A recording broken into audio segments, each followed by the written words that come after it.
I had like a premonition nightmare. It might be 365 Days, the Polish romance book. Do you know that one? Yes. No, of course I don't know it. What are you talking about? I know what it is. Oh, no, Danielle, don't do it. Because we were I'm not planning all doing this it. time to read that on our podcast, and we were like trying to force everybody to have as many people suffer through it as possible, and then do like a big party about this, and then nobody read it. Like not a single person even started. If we put our heads together, we could write some kind of sci-fi romance novel that would crush it.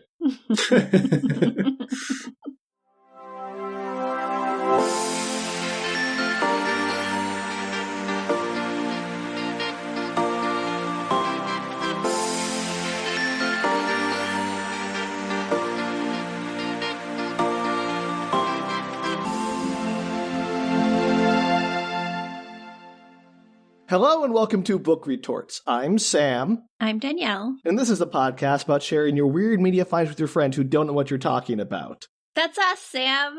Us? What do you mean, us? It's me and Philip. Philip's back.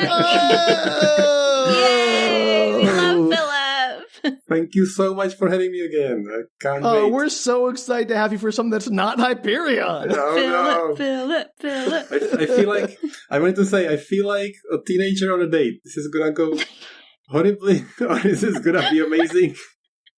Wow. Because I It's have gonna no go so idea. well.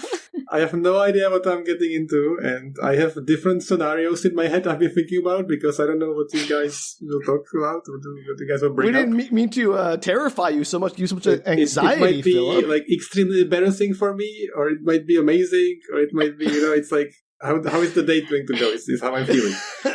I need you to know that I saw 0% about this prior to getting online. Oh yeah, but you're a seasoned professional. You know what to do.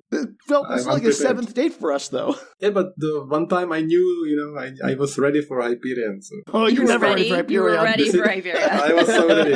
This time I'm just in the dark. So until Well- we find out, I will be a little bit nervous. Let me ask you a question to preface this, Philip. Are you familiar with the Highlander movie? Yes, I love it. Right. Are you familiar with the many sequels? Kind of. All right, get ready, because today we're doing Highlander III, the Sorcerer. Amazing. Oh dear. I'm gonna tell you, I was worried it's gonna be something extremely romantic, and I'm gonna be just Yeah, that's what I'm completely going to out do. of We're still romantic.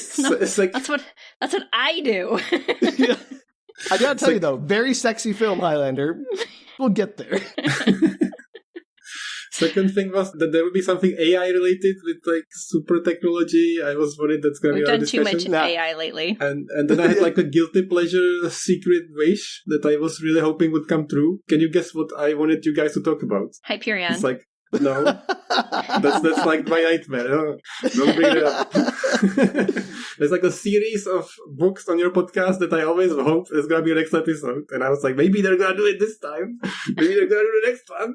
Maybe. I know you're talking about crabs, aren't you? Yes. I was like, please make it the crabs episode. It will bring up more crabs. Sorry, Philip. Okay. Today is my week, and I'm bringing you Highlander. No crabs. Are there crabs in Highlander? Yes. I mean, he's Sure. been around the block a few times. I'm sure he's had a few STIs. Ew. Well, I used to love Highlander as a child, especially the first movie. I rewatched it a lot, but then I don't remember what happened afterwards at all. Well, So, good, awesome. because we're going to have Danielle help fill you in on the last two Highlander movies. Great. Even 2 of them? Yes. Oh. That's why I'm doing Highlander 3. Because we did Highlander 1 with you, and then we had Emily on. Skipping ahead.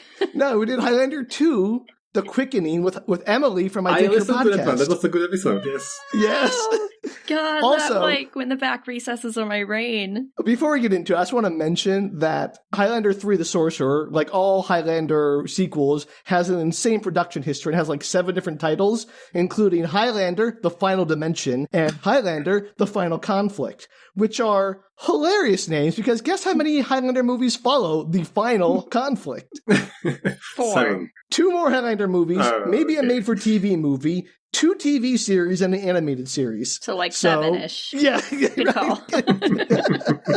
So, crazy names, as you'll find out. But we're getting ahead of ourselves. This is from 1994. The first Highlander movie was from 1985. Highlander 2 was from, I think, 1990-ish. I don't remember the exact year. Doesn't matter. Maybe 91. I can look it up. I don't care. Because, Danielle, you're going to tell me all about Highlander 1 and 2 so that Philip can be caught up so we can talk about Highlander 3. The ones I didn't remember we did. Okay. Yep. You watched Highlander the movie. I know you watched it. I did watch the first one, but that was a long time ago. And you know that my recall for things is bad.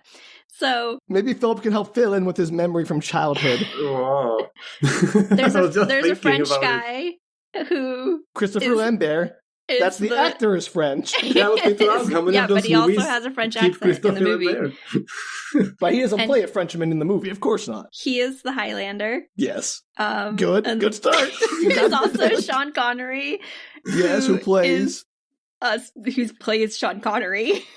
Well, he plays an Egyptian Spaniard. Yes, as Sean Connery. Right, yeah, exactly. You remember his name? Not at all. Ramirez. We'll go Ramirez. Sure. Is that where there's like the Highlander games? Is that the first one or the Yeah, there's the Hunger Games from Highlander. Yes, no. yes. It's not a game. Why it's like a contest. Remember the plot of this movie. Why can't you? Phil, do you have anything to contribute to this? Please, I just rewatched the fights. I don't. That's my childhood. I remember swords, lightning, and heads coming off. That's all I remember. That's all you need to know. Doesn't his girlfriend die at the end? No, not the end. The beginning. Oh, okay. Well, I remember like a group of punks in New York or something. Is it the second one? And they keep like fighting. Is it the? All right, I'm gonna have to help you out here because this is. I really don't remember. I'm so sorry. All right. Well. I remember a bunch of people come into town and he like continuously is fighting all these people. So it starts, it opens with a wrestling match that would do a bunch of flashbacks to like 15th or 1500 Scotland, 15th century Scotland, whatever it is, where Connor MacLeod of the Clan MacLeod, the Highlander, is fighting some war. He gets stabbed, does not die, even though he should, and his entire clan is like, oh my gosh, you're a demon, and cast him out, even his girlfriend at the time. And so he wanders until he finds another wife, marries her, and then until he bumps into someone. Yeah, he finds a castle and another woman. What's so weird about that? Scotland is littered with them, apparently. Castles. And maybe women. I don't know. Say 50-50.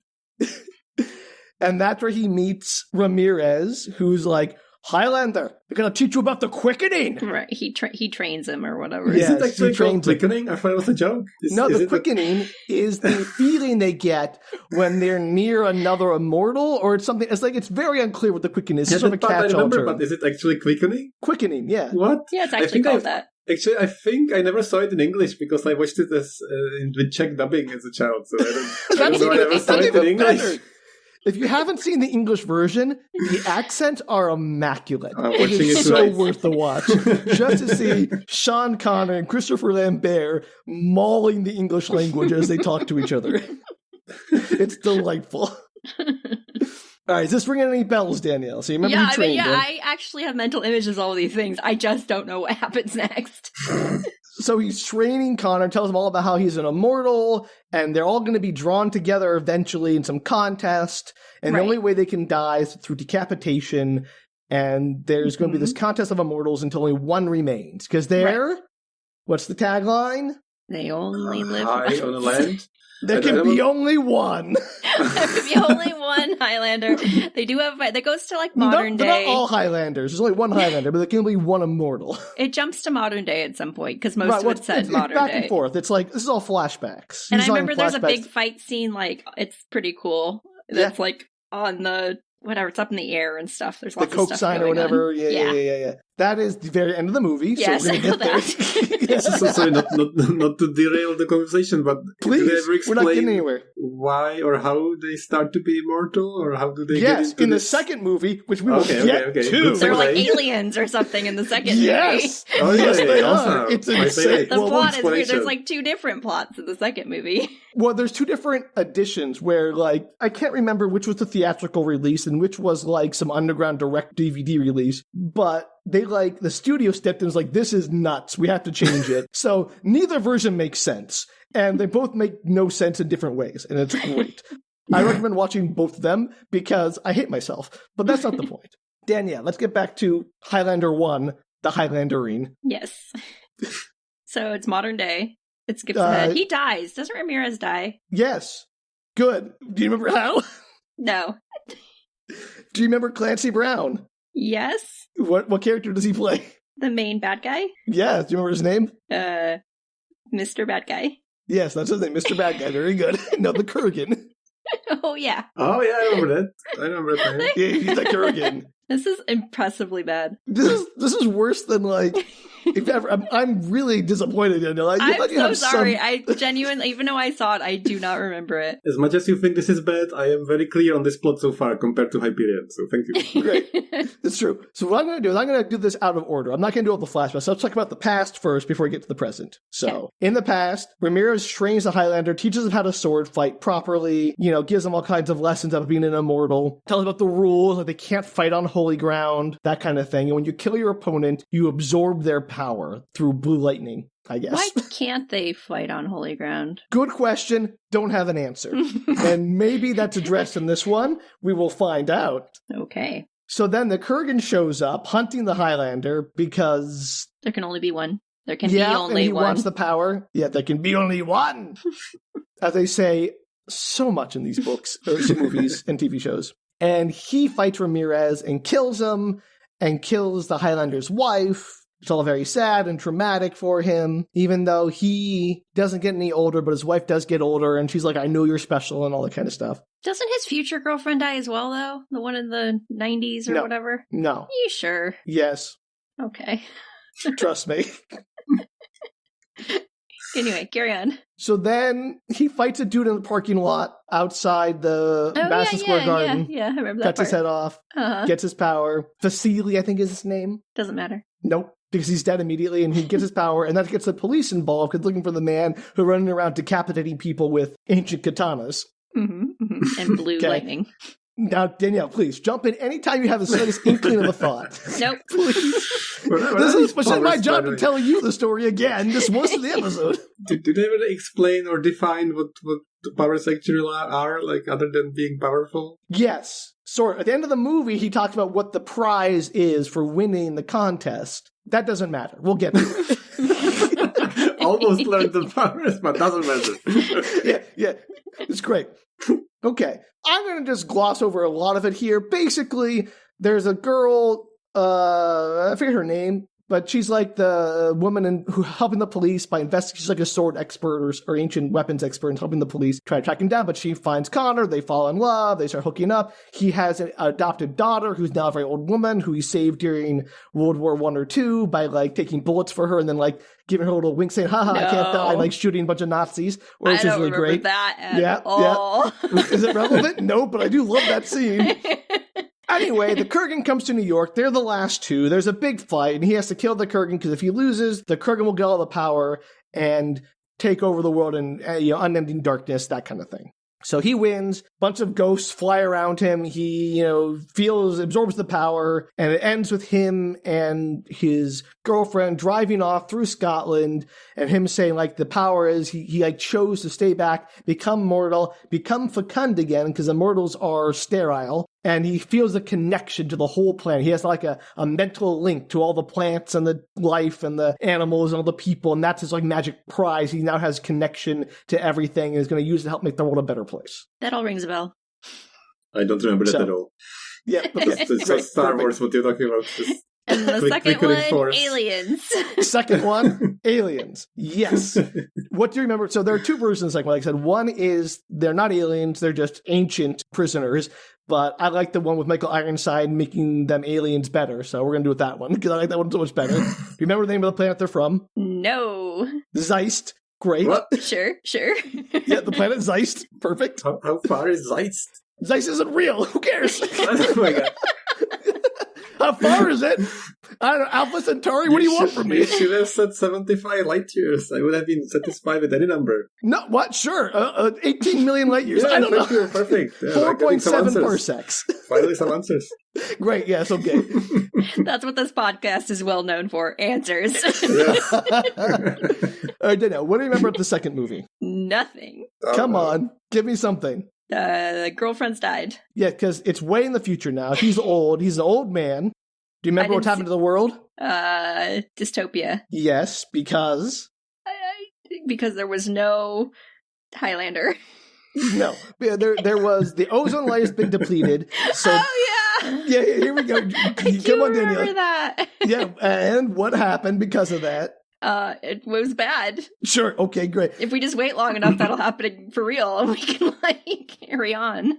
Connor designed a special UV shield that covered the whole planet. Yeah. But it blocked out the sun, so it was like perpetual night to the whole movie. I forgot how weird this movie was. I can't believe it. Now, back up a little bit. The reason the Immortals were on the planet is because Ramirez was leading a rebellion on the alien planet Zeist against Michael Ironside, General something whose name I forgot, and Connor was like becoming the new leader of the rebellion. He was going to save them. Rebellion gets crushed. They all get captured. And as punishment for the rebellion, they're banished to ancient Earth. I don't know what the timeline is. Maybe it's Earth at the same time. And they have to live out their lives as immortals until they have to kill each other off. And that's their sentence for the rebellion they perpetuated on the planet Zeist. Got it, Filip? 100%. Don't ask me why making them immortal is a punishment, but I'm not an alien Michael Ironside, so I don't have an answer for you. The point is, Michael Ironside comes back, wants to kill Connor for reasons that, he's going to achieve something or upset him in the future, come back to the planet now that he's served his sentence, and he wants to kill him to prevent that. Sean Connery gets resurrected by magic. Don't ask questions. I remember something about that. Yeah. And then he dies again. So it doesn't matter. I don't remember Sean Connery being in that at all. Because I was sad he wasn't in the sequel, and he was in the sequel. Yeah, he was. He's in a Shakespeare play, and it's fun, and he's like, I'm Ramirez. I'm back.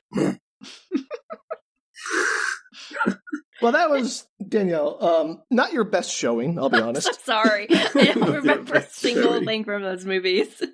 Literally zero things. Well, that's okay, because Highlander 3, the Sorcerer / the final conflict, whatever you want to call it, basically ignores the second movie. It never happened. It doesn't want to talk about it. Let's ignore it, pretend it never happened. I would ignore that too. Yeah. So forget about them being aliens. Forget about everything you saw about that second movie. Wiped from existence for this movie. Sucks. Any questions about the original Highlanders before we get into Highlander 3? Because, Philip. What's the punk group in the, I keep remembering this fight. Do they all die? Is there any character that survives? There's a bunch of there's somehow where the Kurgan gets accosted by some people and he kills them because he's mean. Yeah. Or some people they do in this movie too, we'll get to where they to show their power, they have people jump the Highlander and he fights them off, just be so they all die, maybe. I was just curious what happens to these characters. They're secondary characters. They don't matter. They're just there to show how powerful the Kurgan or Connor is. Or, okay. You got all that. Yes, 100%. Totally remember. All right. So, Highlander 3, the Sorcerer, also Highlander the Final Dimension or Highlander the Final Conflict, because they didn't want to put the 3 in there because that implies that the second movie exists. The Final Dimension? That's a good title. Yeah, again, we'll get to why none of that makes sense. Yeah, Philip, we'll get to it. Yeah, we won't, but maybe it will. First off, there's no soundtrack by Queen, so that's already a big bummer for this movie. Oh yeah, I remember the music. Yeah, the music was great. Yeah, I remember that was a part of the appeal. Yeah. It was so. And I don't think Highlander is a good movie. I think it's a really fun movie that's bombastic and crazy and grungy. So yeah. But before we get to Highlander 3, I want to give you a quote from the critical consensus on Rotten Tomatoes for Highlander 3. Borderline unwatchable and unspeakably dull, Highlander 3 is a sloppy third installment that still somehow manages to mark a slight improvement over its predecessor. What? I'm going to take umbrage with that because I love the second movie because of the crazy aliens, and you will never tell me that's not the best thing ever. So if this one's better, there couldn't be a better recommendation. I'm hyped. No, it's not. I have my reasons why I prefer the second one, but again, that's because I think it's crazier and dumber. So yeah, exactly. I might be using a different yardstick than the critics at Rotten Tomatoes. All right, so we open with narration. Basically, Connor recapping the previous plot about how he was the Highlander, then his teacher and wife were killed by the Kurgan, he left his home and wandered the world before coming to Japan, to the mountains of Neri and the cave of the sorcerer Nakano. So we're taking place right now in the 15th century after his wife and teacher were killed, but before he came to New York. So we're now in between the two parts of the first movie, the two times of the first movie. Okay. Why? I don't know, because we're not there for long. But you'll be happy to know the first part of the movie takes place in Japan, Philip, which I thought was appropriate for you as our person who's currently residing in Japan. Yeah, of course they came to Japan. That's why I'm here to confirm the historical accuracy of Yes, 15th I'm actually century hoping Japan. you can confirm Don't all the all legends. sorcerers come from Japan? And you know of the mountains of Neri, right? Yeah, of course, I've been there twice. Really? They exist? I didn't think they were I real. have no idea. You got me. I have no idea. I do like traveling, so I might have been on a mountain like that, but I'll check it out. We cut to a cave. A man, presumably Nakano, is forging a katana, and he's played by Mako. And if you don't know who Mako is, he's a pretty famous stage and film star, but most people have recognized him as the voice of Uncle Iroh from Avatar: The Last Airbender. So, there you go. He is amazing, and there's too little of him in this movie. Connor creepily watches him from around the corner in the cave. The man smiles and he tells Connor that great danger lies ahead. From a faraway land comes another immortal, like them, the most feared and evil of them all. This new threat keeps killing off immortals and gaining their power, becoming stronger, and if he wins, the world is screwed. And his name is Kane, and he's played by Mario Van Peebles. So there's yes. another bad guy before the Yes. Kurgan? Okay. Well, sure. no, alongside the Kurgan. The Kurgan, not mentioned at all pretty much in this movie. The Kurgan, the big bad, is like, no, that big bad you thought was bad? No, it's this big bad who's the real bad. It's a different continent. They can't meet. It's just a different side of the planet. Yeah, not relevant. So I guess, again, my guess is maybe the Kurgan's like the second stringer evil guy, which makes the first movie stakes really low, because, he already defeated Kane, Mario Van Peebles, and who cares about the Kurgan if he's, less than this? Or vice versa. Either way, one of these bad guys has to be less of a bad guy than the other one. So it's no, this doesn't really matter. One of these is not that important. Do we know which one, in the timeline, which one's defeated first? Kind I'm of. assuming It's he's defeated, complicated. Otherwise the first movie doesn't make sense. It is Or the second one. complicated, Danielle. No, Danielle, it is complicated. We'll get to it. Oh, no. Anyway, I just love how, we'll get to it. All right. So we cut to a village. It looks like it's in, mainland China or Mongolia. Maybe it's supposed to be Japan. I don't know. It's very unclear. A man rides up dressed like Attila the Hun cosplay with a septum piercing.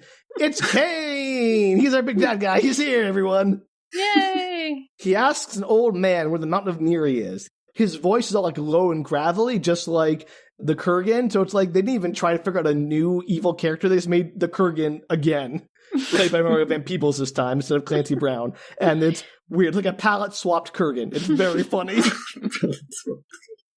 The old man's like, what do you want to know about that for? Do you seek the power of Nakano? And Kane says, maybe the old man can't hear me. Burn it down! And his thugs burn the village down and kill the villagers. And I'm like, that's not an effective way to get information from somebody. You're supposed to, threaten them first. Say, I'm going to burn your village down if you don't tell me the information I want, instead of just burning their village down and killing everyone because you're not going to get the information you want that way. He's like, why should I tell you? You're already killing my people and burning the village, so. He's an alien Highlander. Maybe he absorbs the information through smoke.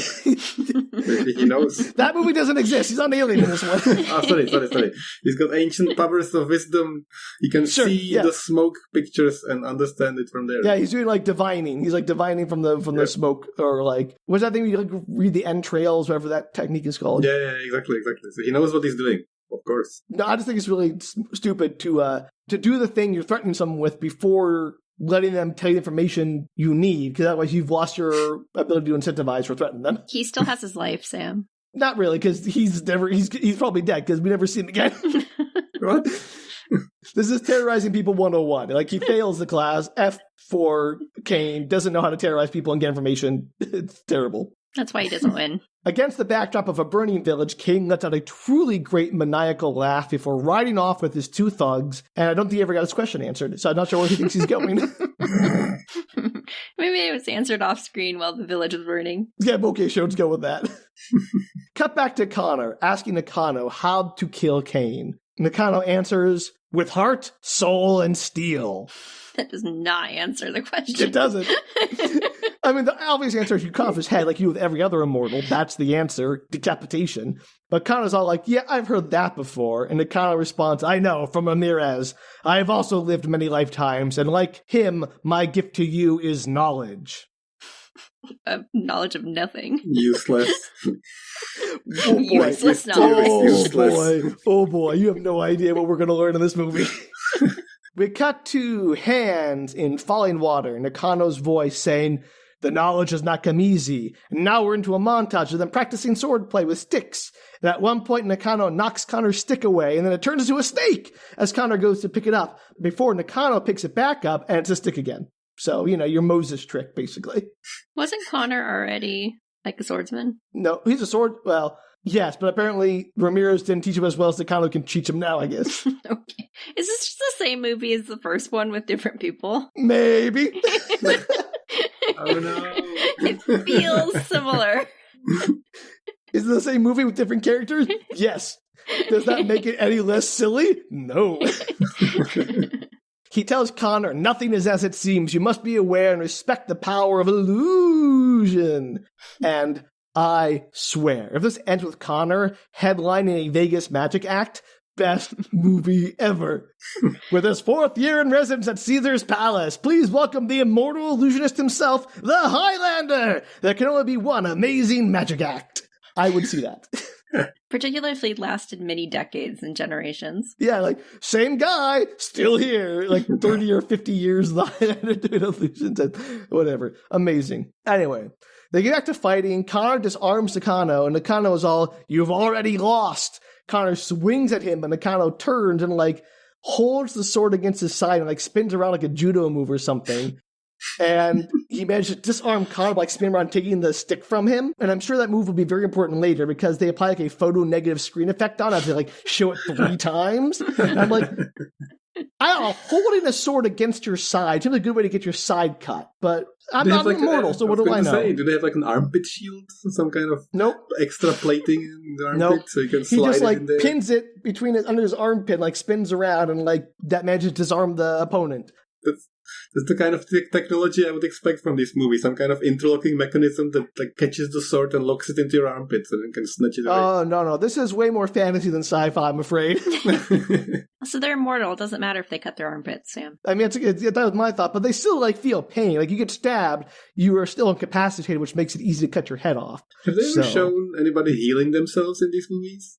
Do they ever get injured and then they somehow miraculously... Yeah, all the time. Oh, really? I don't remember it. Just remember the first dying. movie, he gets stabbed, and then he heals magically, and that's why he gets thrown out of his village. Okay. That's the inciting incident I see. there. Okay, so then they're fine. See, that's completely fine. Yeah, okay. Yeah, they're like Wolverines, I guess.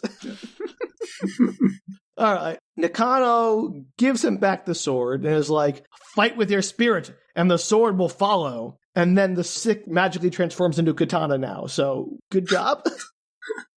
Does fighting with your spirit make you a better sword fighter? Does it give you skills? I don't know. If this was Warriors of Virtue, we'd be talking about their chi. I love Warriors of Virtue. Or their Tao or whatever. I forget what it is. How come you didn't ask about that movie? Because there's only 2 of them, Danielle, much to my eternal disappointment. So we cut back to Kane, riding with his goon through the snow. Then back to Connor, slicing tossed gourds in half while blindfolded. So the Connor's throwing him gourd, and he's fruit ninja-ing them for training reasons, I guess. Nakano then places a gourd on his head, and Connor readies his swing to chop down the gourd, but Nakano sneakily moves behind him. But Connor spins around, chops down the gourd, stopping just before the sword slams into Nakano's head. Yeah. I wish. It'd be much funnier if that happened. Oops. Nakano says, "Good, the sword wields the spirit of its master. Now cut my head off, and you will take all my knowledge." Does he really say that? Yeah, basically strike my head or strike me, take all my knowledge. Kill me, absorb my power through the quickening, and you've learned everything I can teach you. That's what he was hoping for with the melon on his head, but exactly unfortunately didn't work out. He should have just had a note in his pocket, and after he accidentally cut his head off, he would be like, "Oh, psych, I planned this, it's fine. Get my powers back." That'd be very good. Connor refuses, tossing his sword aside. Nakano says, "Not even for the power of illusion?" Before transporting them very briefly to a desert and then back. And then he attacks Connor, who uses the spinning move against him and says, "Not even." This movie's amazing. I like your headcanon that they're possible magicians. That makes it way better.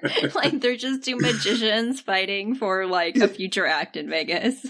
I like to imagine, like, Siegfried and Roy practicing their act. It's great. Who was, like, the deadly magician game. Whoever wins is the most, like, the illusionist or whatever that movie was. Kane, meanwhile, seems to be getting closer. We just keep cutting back to him riding around for reasons. That's because he doesn't know where he's going. He never found out. He just killed the guy without threatening for it. The guy just asked him, "Why do you want to know?" And he's like, "Burn the village." You're like, just say, "I want to find Nakano." He's like, "Okay, here's his address." Maybe he's going to give it to you. You never gave him a chance. Kane sucks at finding directions, is my point. He's just, like, riding around. He's like, dang it, I wish I had waited. Why do I love to burn things so much? It's my downfall. The therapist said that I needed to take a few deep breaths before I did any actions. I think we've shocked Filip. It's our usual MO.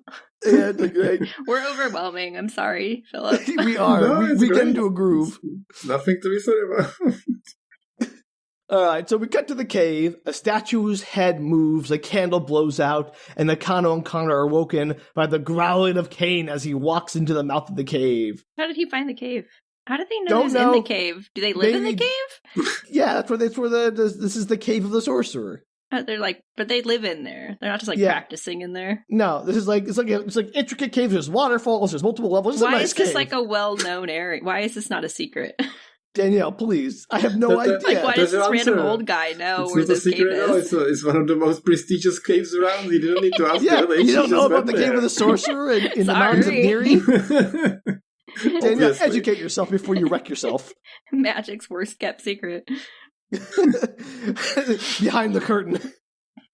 This is that guy who's a max magician from those TV specials all the time ago. Anyway, Kane just, I guess, stumbled randomly across the cave. Was like, sweet, found it.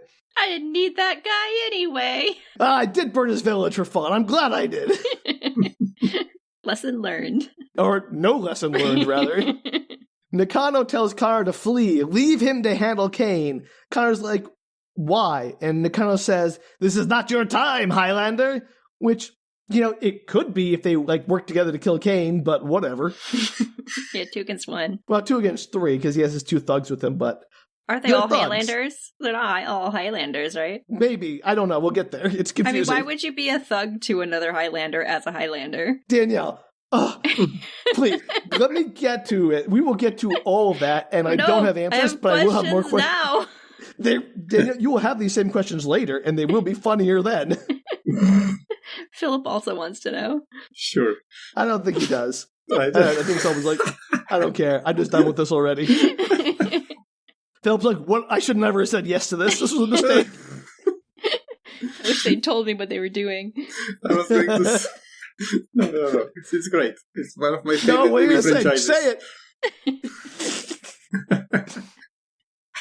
So, anyway, Connor leaves as Kane comes in to face Nakano. He goes up and just, like, smacks him, demanding to know where the Highlander is. Why? Why does he care where the Highlander is? So why is, like, the Kurgan and Kane, why do they have, like, this huge murder lust for the Highlander of all the immortals in the world? I don't know. What makes him the Highlander again versus all the other They're Highlanders? from the Highlands? They're not all Highlanders. He's literally from the Highlands of Scotland. Do they like Not the in other ones? Do Scotland they have anymore. names specific to their region? And you have Kurgan, and the Kurgan, which is like his people were the Kurgan, so he's like the last of the Kurgans. Okay, And you have Kane. who is the Kane. disciple He is Kane, of? dude. He's like Cher. He just needs one name. He is Kane. He's He's like, undisputed oh, he's agent. vampire. He's vampire Jesus. What? What? You mean from the He's chalice? like Judas's descendant or something. Oh, because Jesus wasn't a vampire, and that Judas was. I was getting there. I was trying to remember the plot. Okay, yeah, he's a descendant of Judas. Is there anything Japanese at all so far? Like in this story? Like is there anything relating to Japan? Relevant to Japan? I mean, Mako's a Japanese actor, and he makes in katanas. Japan. Oh yeah, and they're in katanas. Japan. Yeah, of course, that's Japanese. But it sounds Yeah, like they're so- like Mongolia or something. I don't know. No, I think I was just wrong about where Kane was in that village. It looked like it's very confusing. Maybe Kane traveled from that village across the ocean to Japan. Yeah, he swam to Japan, yeah, sure. Yeah, he took his horse, swam his horse across. That's how horses work, right? I don't know much about horses. They can swim, I'm pretty sure. Yeah, they have like boats, right? They're amphibious. No? Okay, well, that's my head. If you strap enough of them together, I'm sure they create a raft. Okay, that's the right answer. Thank you, Danielle. Most things do. Oh, no. Anyway, he's looking for the Highlander because he's the Highlander, I guess, and he's just like, that's too cool a name to let live. And he draws his sword to decapitate Nakano. Just then, Connor leaps out to attack Kane, yelling, and is immediately stabbed through the stomach. And this is why you don't alert people you surprise attack by yelling. It takes the surprise out of it. Come on, Connor, do better. He's still learning. He's not the, official Highlander yet. He was after Ramirez trained him and was killed. And now he's like, I guess I still got to learn from Nakano. See, Ramirez didn't train him enough. This was the whole problem, Sam. Okay, he was, yes. poorly trained. That's why the next guy came along. Oh, I see. So the Kurgan interrupted his training before Ramirez could finish, even though Ramirez basically said he was done. And now Nakano's like, I must continue your training by giving you the knowledge of illusion. Yes. Just like that. Always said that way. He just did it. He was trained so poorly. He's not very smart, Sam. Well, that's very true, which we will see. So Kane drives a sword further in, and Connor flashes back to being stabbed by the Kurgan in the exact same way. You'd think he'd learn with his infinite time, but alas. Anyways, Kane screams, there can be only one, and brings his sword down. Nakano steps in and blocks it with his own sword and begins to fight Kane. Who do you think's going to win, Filip? We have both cut each other's heads off at the same second. I think it would be great. I would do a photo finish then. That'd be interesting. Yeah. Nakano tells the Highlander to run. He really means it. And then he conjures 2 more copies of himself to face Kane and his 2 thugs. His illusions. This is a magician's contest. They're illusions, yeah, but he doesn't know which one's the real Nakano, which one's the fake. Do they have all the memories of the other ones? Can they, ask questions? They're just like independent clones. They work fine. They move and work on their own. They're not like mirror images. I'm just curious if you ask them questions if they know all the same answers as the original. I assume so. Danielle, they don't ask them. They don't sit there going, "Let's puzzle this one out." What would you get for your last birthday? I don't know where this movie's going. You know it's not going there. Do I? You think it's intellectual enough for that? It's going to devolve into one of us always lies, one of us always tells the truth. There could be a maze in these tunnels. I don't know. I know you love the movie Labyrinth, Danielle, but this is not that movie. I love all labyrinths of all kind. That is not specific to... Think how excited I was about the Hyperion Labyrinth. Yeah, how disappointing was that? Very sad. There was no labyrinthing and no minotaurs. There's no Minotaur in the movie The Labyrinth, but there is a David Bowie with a codpiece, so that counts. Even better. Anyway, so 3 copies of Nakano. Kane faces up to them, and Kane is all, that's cool, but you should just give me your magic. And Nakano is all, I didn't give it to you 200 years ago, and I won't now. So they have history, which we never learn more about, which is sad. Sad. Was that in one of the future Highlander movies? I don't know, and maybe we'll find out one day, Danielle. Wouldn't you be excited? No. Imagine having to recap all 3 of them. I couldn't even do 2. Or 1. Can't even do 1. Yeah. One I saw. The one you've seen after I told you about it. Okay, my brain, you know what? Yeah? I have a great brain. You It do. is not great for that. No. I don't know what you want from me. I'm really smart outside of this podcast, everybody. Danielle, I just want you to be your best self. I'm always my best self. Okay. So Kane is all like, that's cool. I can just cut your head off and take your power anyway, because that's how this whole universe works, I guess. Mm-hmm. So Kane studies the copies, and he notices that one of them is sweating. And he's like, aha, that's the real one. And he stabs him, bringing Nakano to his knees. You said there wouldn't be time to figure out all this nonsense, but there was. There was a question and answer period. Kane raises a sword, very sensually says, there can be only one, before chopping Nakano's head off. And so how he said it to him? I'm sorry, you cut out. What did he say? That's basically how he says it. I gotta say, Kane brings a real sensuality to his crazy murderer that the Kurgan lacked, so I'll give him props for that. He waits for the quickening. We love a sexy bad guy. He's the same bad guy. In our, but, in our sci-fi romance that we're doing, the bad guy should be a sexy bad guy. Is he like always obviously. shirtless? I somehow imagine he's like tattooed up and shirtless. No, but he wears a breastplate, Okay. right? And he's wearing armor, and his breastplate has pierced nipples, but like they're like little lion's head. They look like lion's head knockers, but they're his nipples. And it's great. It's amazing. It's my favorite thing. Awesome. I can't believe you didn't say that sooner. Yeah. What is, like, these are the details we I was going to need. mention it right now because it Waiting became on. obvious. Because he waits for the quickening, which happens as blue lightning crackles around him and he levitates, and then it's like, oh, look, there's his chest there right at the camera. Oh, this time I can see it clearly. Anyway, Kane begins to scream, and the severed head of Nakano says, "Yes, there will be only one, but it will not be you," and then starts laughing because severed heads find things funny, I guess. How are they not dead? Severed heads. He's a magician, a sorcerer. I don't know, Danielle. It's illusion. Yeah, it's an illusion. And then the cave shakes, and there's like an earthquake. It starts to collapse, and like buries Kane into thugs before ejecting Connor through like a hole in the mountain, like he was flushed down a toilet. He's like thrown out into the snow. Okay, if you're an immortal Yep. and you're buried, Sure, are you just hanging out there till you get out? we will get to it. Oh no. Do we jump ahead to like future times Danielle, and then he's still buried, like but he 3 manages to crawl seconds, out? please. Come on. No, So Connor watches sadly as the that is mountain. not the premise. Connor watches sadly as the mountain collapses, snow covering the screen, which slowly transitions to the whirling blades of a helicopter skimming over the snow. Wow. Perfect. Words on the screen come up. Japan, 1994. The helicopter. So this We're is still in after. Japan. Aren't you excited, Yeah. Philip? Yes. Now here's the fun part. This is now 8 years after the first Highlander movie, Okay. both canonically and in the movie. Like it is officially. This is a sequel that takes place 8 years after the events of the first Highlander movie. So they still happen. Do they care because they're in a completely different country? Like, do Highlanders like? Just take it's a whole airplanes? world. It's all one world. The gathering happens in one place in New York in the first movie. Okay. And then he moves to Japan. No. Connor's nowhere near Japan. We will get to where Connor is.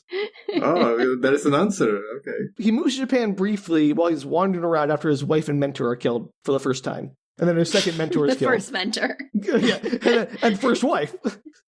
A lot of trauma. Danielle, we'll get to it. Too bad the 90s weren't good about their therapy. No, they were not, and neither is the Highlander.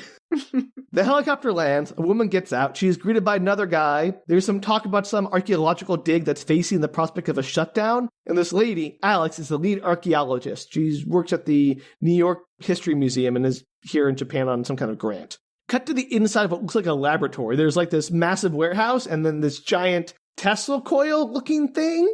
Just a big giant, like an electromagnetic pillar with a bulb on the end of it. Like maybe a giant Van de Graaff generator. Why is it there? I don't know. It's never used for anything and does nothing. Just looks cool on screen. Yeah. She's an archaeologist. Why does she need that thing? I don't know. Is she a love interest? What happened to the other love interest? Danielle, please. All your questions will be answered in the most hilarious way possible. They do a walk and talk. As Alex implies, they're near to finding the cave of the Sorcerer Nakano, but the man she's walking with is like, that's just a legend. Don't even worry about it. Okay, so the most well-known cave in the entire world from whatever, 500 plus years ago. Yes. It's now was become like, a legend. Now it's just like a mystery. Well, now it's a legend. That every 'cause guy on the street knew where the cave was before. Yeah, that was 400 years ago, Danielle. That was before it collapsed. Yeah, and 400 years ago, people were like, yeah, well, it collapsed, no longer a cave, so I guess it's not a famous cave anymore, Danielle. It's a famous former cave. Okay. That night, in the excavation, which is like a tunnel of wood planking around the side, the walls of the dig start shifting ominously. The lone guard opens the gate and goes inside to investigate, and a hand punches through the wall and drags him to his death. Uh-oh. It's the guy. It is. Not You know the his name? Kurgan. Kane. Kane, yes. Out walks Kane and his two thugs. Is that the same His two armor? thugs survived. Yeah, What? so Thugs? like unscathed. But they're not Highlanders, are they? So, so my thought is, I believe Kane survived 400 years as a Highlander, Yeah, or as sure. an immortal. But his two thugs, are they also immortals? And if so, why didn't he kill them to take their power? Why are they helping him? Like, this is the whole, it doesn't make any sense to me. It doesn't make any sense to me. Maybe they talked about this. They had how many 100 years? Maybe they were just talking about it the whole time and they came to an agreement. Came to an understanding. Like, you want to share the prize? We can share the prize. Yeah. They really bonded in that cave for 400 years. Exactly. Maybe he realized that even if he took their powers, he wouldn't be able to get out of that cave, and he would rather have people to chat with for 400 years than not. Sure, but why was he helping them up until that point? He was going to take their powers eventually. They're obviously dumb if they're following him around. They're not smart. Nobody said you're smart as an immortal. That's a good point. Very good point. But also, like, does this negate the prize Connor won in the first movie for becoming the last remaining immortal by killing the Kurgan in 1985? This whole idea of the last remaining immortal doesn't make any sense, does it? It's like no. So many people. So apparently, it's like I'm thinking. Yeah, Danielle, please. I'm curious if this is like a technicality. Like maybe they scanned the Earth and they were so far down underneath this cave collapse that like they didn't register as an immortal, like capable of killing someone. Well, that was my thought. Like, like either the Quickening was like, yeah, he doesn't count, he's buried. Or he played a prank on Connor, like, haha, you think you won the prize, but I'm gonna take away you later, it's fake. Or something. I don't know. Does he have any children? Does he have children? Because that would prove whether or not he won the prize. Get to it, Danielle. Ew. Not like that, but maybe like that a little bit. I told you, this movie's very sexy. I don't need sex with my Highlander, thanks. But Danielle, every Highlander movie has sex in it. That's the whole point. Unnecessary. And very graphic. We'll talk about it later. There's some crazy graphic sex scenes in this. Like, that seems a little excessive, movie. You didn't need to do that.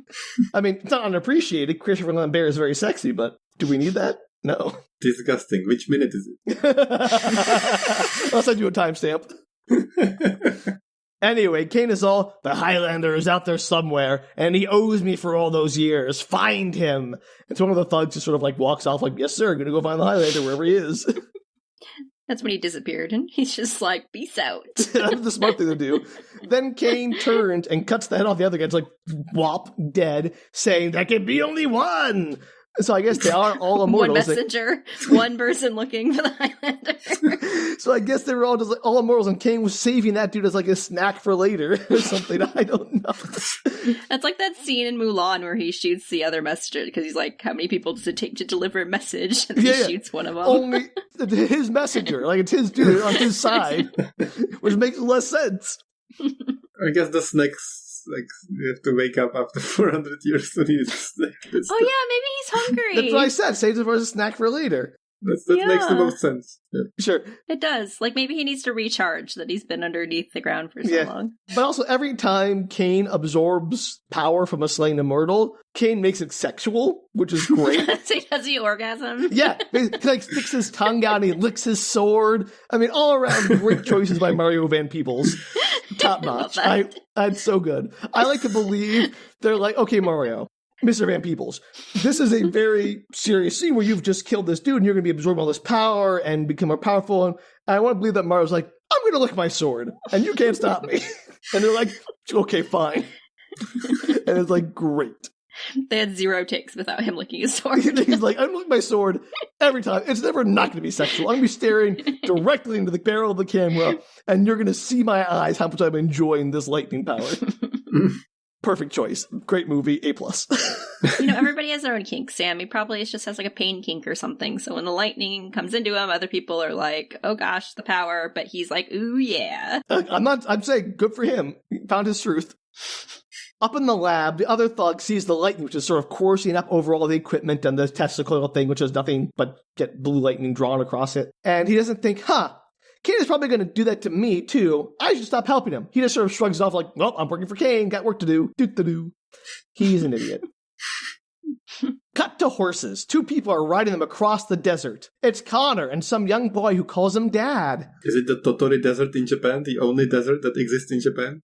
No. I'm sorry, Filip. The kid observes the lightning without clouds. Connor knows it's the Quickening. In a voiceover, he thinks, how can this be happening? They were all dead and the prize was mine. So who was out there? And where is he? Dun dun dun. They ride into what looks like a Middle Eastern villa, like very Moroccan or something. And I guess they could see the lightning from Japan all the way over in North Africa or something. I don't know. How old is this kid? Like 10. How is he 10 if it's only been 8 years? Maybe it's 8. I don't know. He's a kid. So he's got to be like at least 7, right? Because say she got pregnant from their sexy times in the first movie, but it's 8 years later. So he's got to be at least 8. So he's got to be 7. Sure, because she 7. had to carry a baby to term for 9 months. Okay, maybe he's 7. I don't know, but give me 3 seconds here. They can see the lightning from Africa, from Japan, apparently. And inside the home, Connor tells a man named Jack to look after his son, because if anything happens to him, because he has to go. And Jack asks if his son knows that Connor isn't his real father. And Connor says, oh yeah, he knows. He's always known that he was adopted. And as much as he hates to leave, he has no choice. So he's adopted a child. That could be 10. Yes. Whose or 8 child? or 10. I don't know. Child? I didn't age the child. He's barely in the movie, Danielle. It doesn't matter. Did we find out more about where this child came from? No, not a thing. Just he randomly has a 10-year-old child for funsies? Or 8. Funsies. Maybe. I don't know. Why does he have the child at all? Danielle! I don't know. I have no idea. Maybe he's like, I want to collect some children. What is the point of this? He had the young girl he rescued from World War II in the first movie as his ward, who he raised as a daughter. Oh, I did not remember. Again, did not. Well, that's not my problem. That rings 0 bells in my head.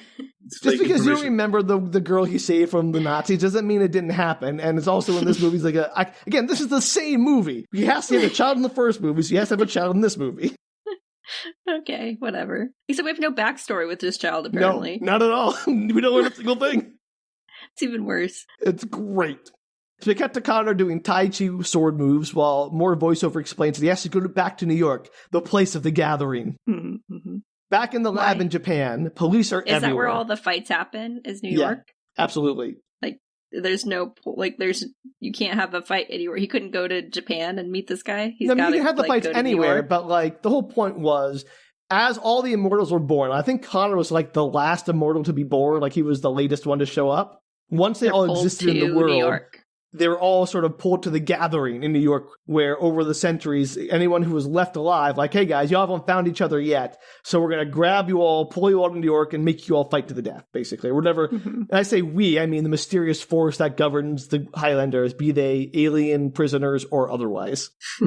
Excellent. Okay, got it. But he's I guess since there's another Immortal now, the gathering's back on, I guess. Gathering 2. Electric Boogaloo, because there's lightning. It's perfect. It's the one instance where that makes sense. We found it. We're done. We're more book retorts. No more Boogaloos. We're done. Okay, perfect. Back in the lab, police are everywhere. Alex is informed that someone broke into the dig, and the police found 2 bodies. Alex goes down and examines the hole in the wall and the body, which the police just let her do. As an archaeologist, she's clearly very qualified to examine murders. She identifies the hole in the wall as the inner chamber of the cave of the Sorcerer Nakano. Wait, she knows about the Sorcerer? Yeah, it's the legend. She knows there's a legend. It's there's a historical figure. Yeah, it's a historical record that's is it a legend? It's like Atlantis. Is it real? Is it fake? That kind of thing. Okay. Sure. Yeah. And she's the stranger somehow knew it was there. And Alex looks at the body and sees the clothing and the swords oh, it's 15th century, but I don't think they're copies. And she cuts off a little piece of cloth secretly to examine later, which is not what you do at a crime scene. Police suck at all these movies. You don't let random people near crime scenes. You just don't. They contaminate them or steal things like this lady does. You tell him, Sam. I'm so mad. So back in wherever, Connor is saying goodbye to his son, John, saying he won't be away long, but he's in charge while Connor's away to call him every day, and he'll call him, and aw, he loves him. This boy that has no backstory. Or personality. Which isn't his fault. The movie gives him none.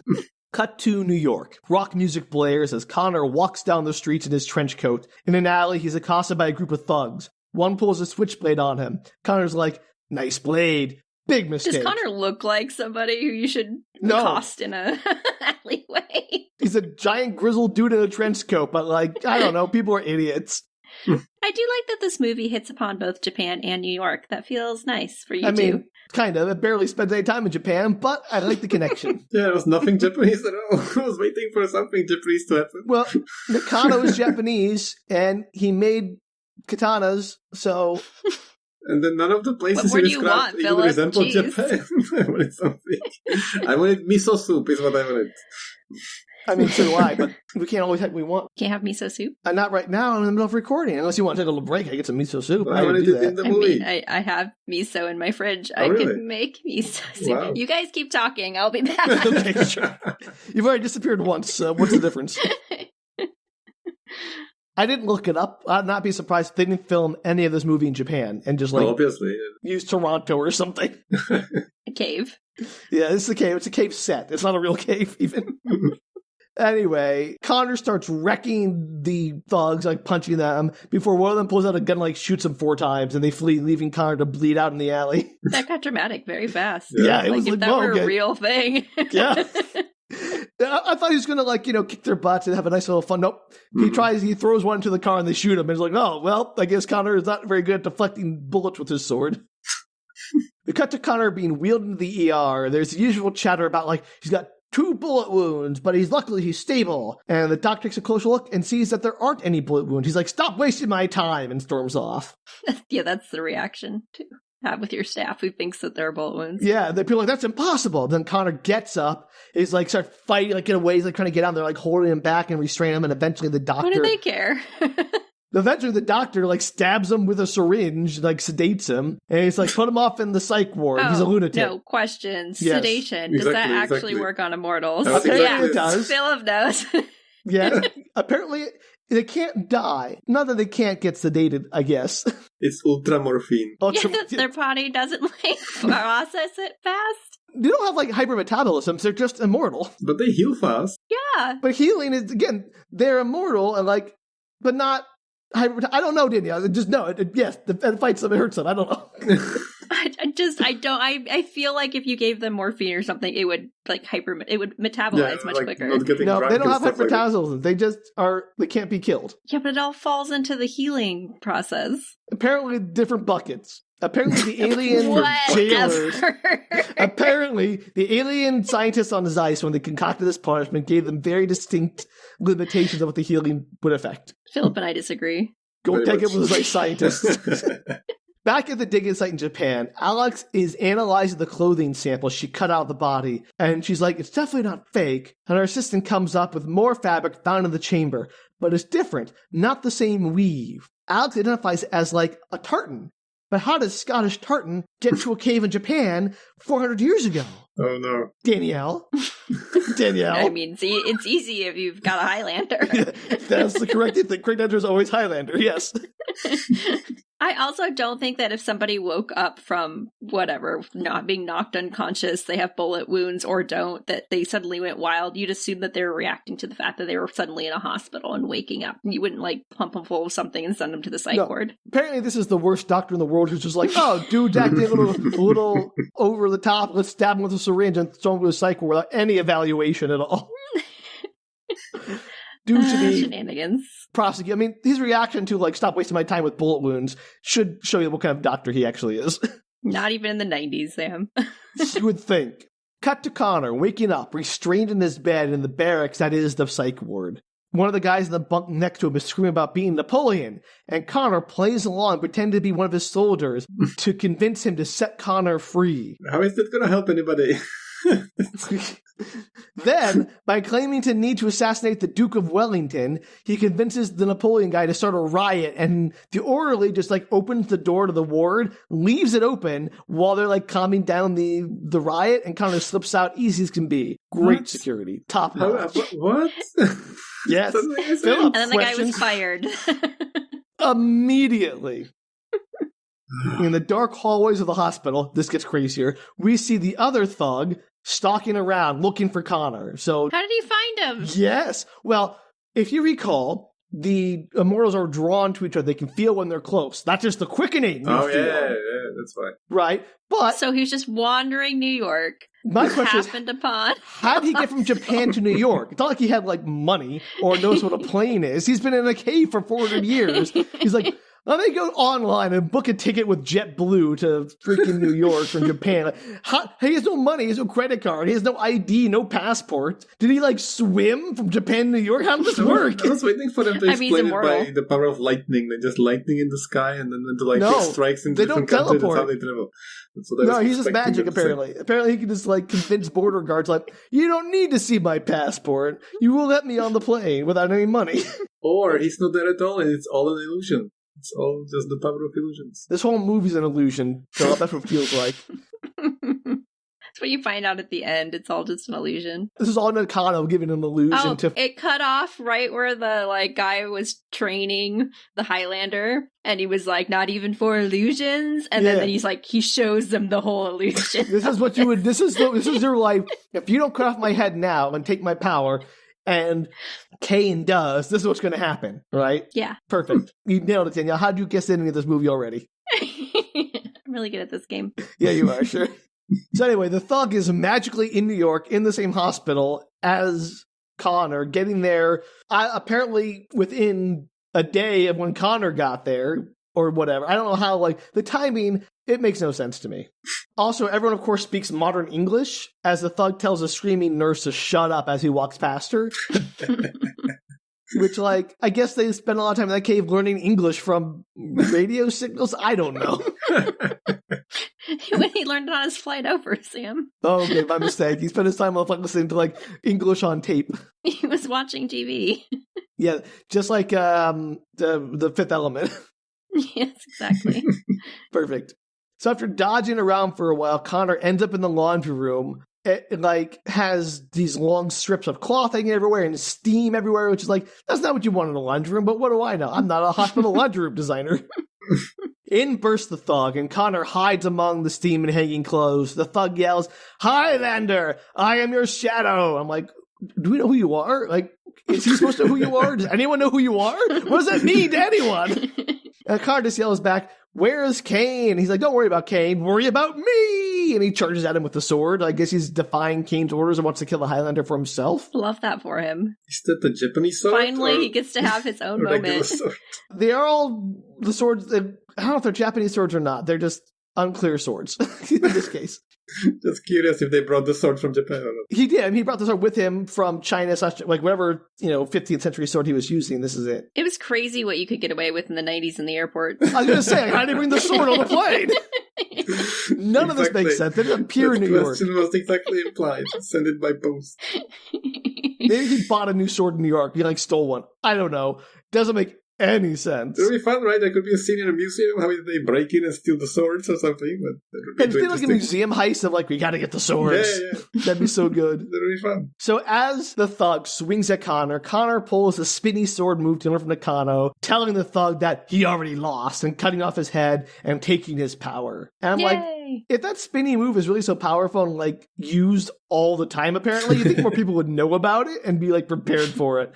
But I guess not. So wait, what was the point of this guy? He was supposed to go out and find Connor and then tell the other guy where he... But you don't need to tell... Was his plan to fly back to the... Yeah. Did they have a rendezvous point? Well, also, Danielle, take it one step further. Remember, they can all sense each other and they have to gather in New York, so he knows he's going to be there. There's no need to send anyone to find him because you know where he's going to be. That was my next question, is Good. Why didn't they just all go to New York? Well, they all go to New York anyway, so the whole go and find me the Highlander thing was completely useless. He just wanted to get him out of the room so he could cut the other guy's head off, I guess. You just done both. What was he waiting on? Yeah, he basically just gave Connor a free power-up snack because he only ate one of them. Does it look like in this movie when they absorb the power? Does the laundry room explode in lightning? Or what's... Oh yeah, lightning everywhere, up the walls. He's like, ah! It's does anybody scream? Is anybody running in there screaming? No, is the fire alarm starting? Is the police coming in? There's no staff. There is staff. Modern... We see them, but apparently they're a little late to the scene. It's modern time. It's a modern hospital. They should, notice. Yes. Lightning in the laundry room. Yes, they should. This should be caught on camera. That's very good, Philip. They should, but they don't. Should be on the news, man struck by lightning inside the laundry room. It should be a broadcast. A hospital. That would be a great headline. Man struck by lightning in laundry room. New York Post headline. Anyway, apparently the spinning move was all powerful, and I guess Highlander's the only one who knows about it. That's because the other person who did died. Yeah. Cut to Kane, now dressed in modern apparel with a sweet haircut, seeing the lightning from the fight. He's like, oh, my hench guy died, I guess. So he can see it, but not the rest of the world just doesn't. Maybe it's a quickening thing, an immortal thing. I don't know. Where did he get the money for this haircut and clothes? Or plane tickets, or boat tickets, whatever. Danielle, questions that have no answers. Cut to the police investigating the thug's body in the laundry room. So they were called, just late. The lieutenant asks, hey, where's the sword? And the guy's like, how'd you know there was a sword? And I guess Connor just left the sword behind, even though he had no sword, and could really use one. But, oops. How come they, don't disappear or something when you cut their heads off? They're not, video game enemies, Danielle. Their bodies don't vanish when you kill them. They're, weird possible alien creatures. It seems like a good way to, get caught as an alien species. But they're not aliens in this movie. They're just humans that are immortal. For reasons we don't know. For reasons that are never explained adequately. They tried to explain it, and people hated it. And they're like, okay, forget it. We're going back to it being a mystery.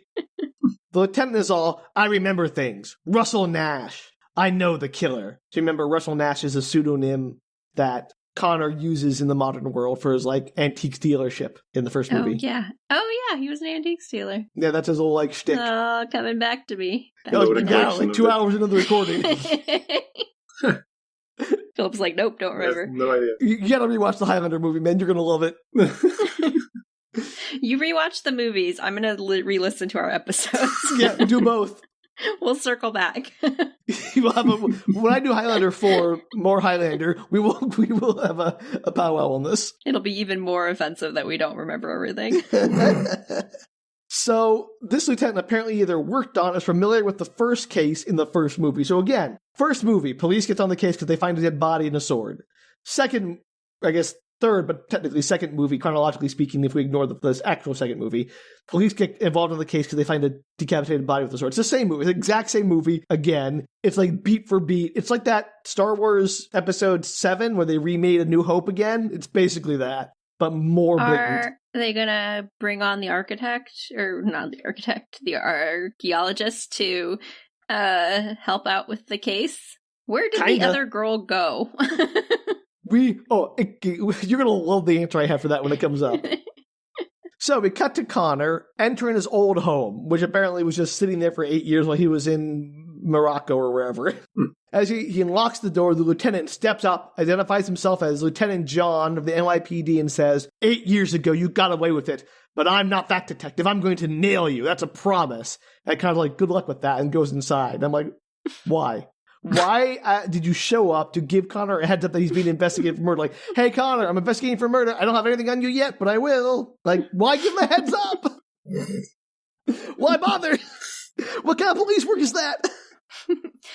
I mean, this is the same movie where Connor jumps out and screams at the same time, so the guy knows he's coming. Nobody in this movie understands surprise or the power of withholding information from your enemies. Sun Tzu would be very angry. Anyway, we cut to a game of 3-card Monty being played on the street of New York. 2 guys try to hustle Kane, but Kane uses magic to transform all the cards into the red card until he wins the $20 or whatever. And the hustlers are like, wait, what? Oh my god. This is how he got his haircut? Yes. Oh, can he just take rocks or something and turn them into money? Does he have to It's all illusions, I think. So he just illusion his haircut directly? Why go through the trouble?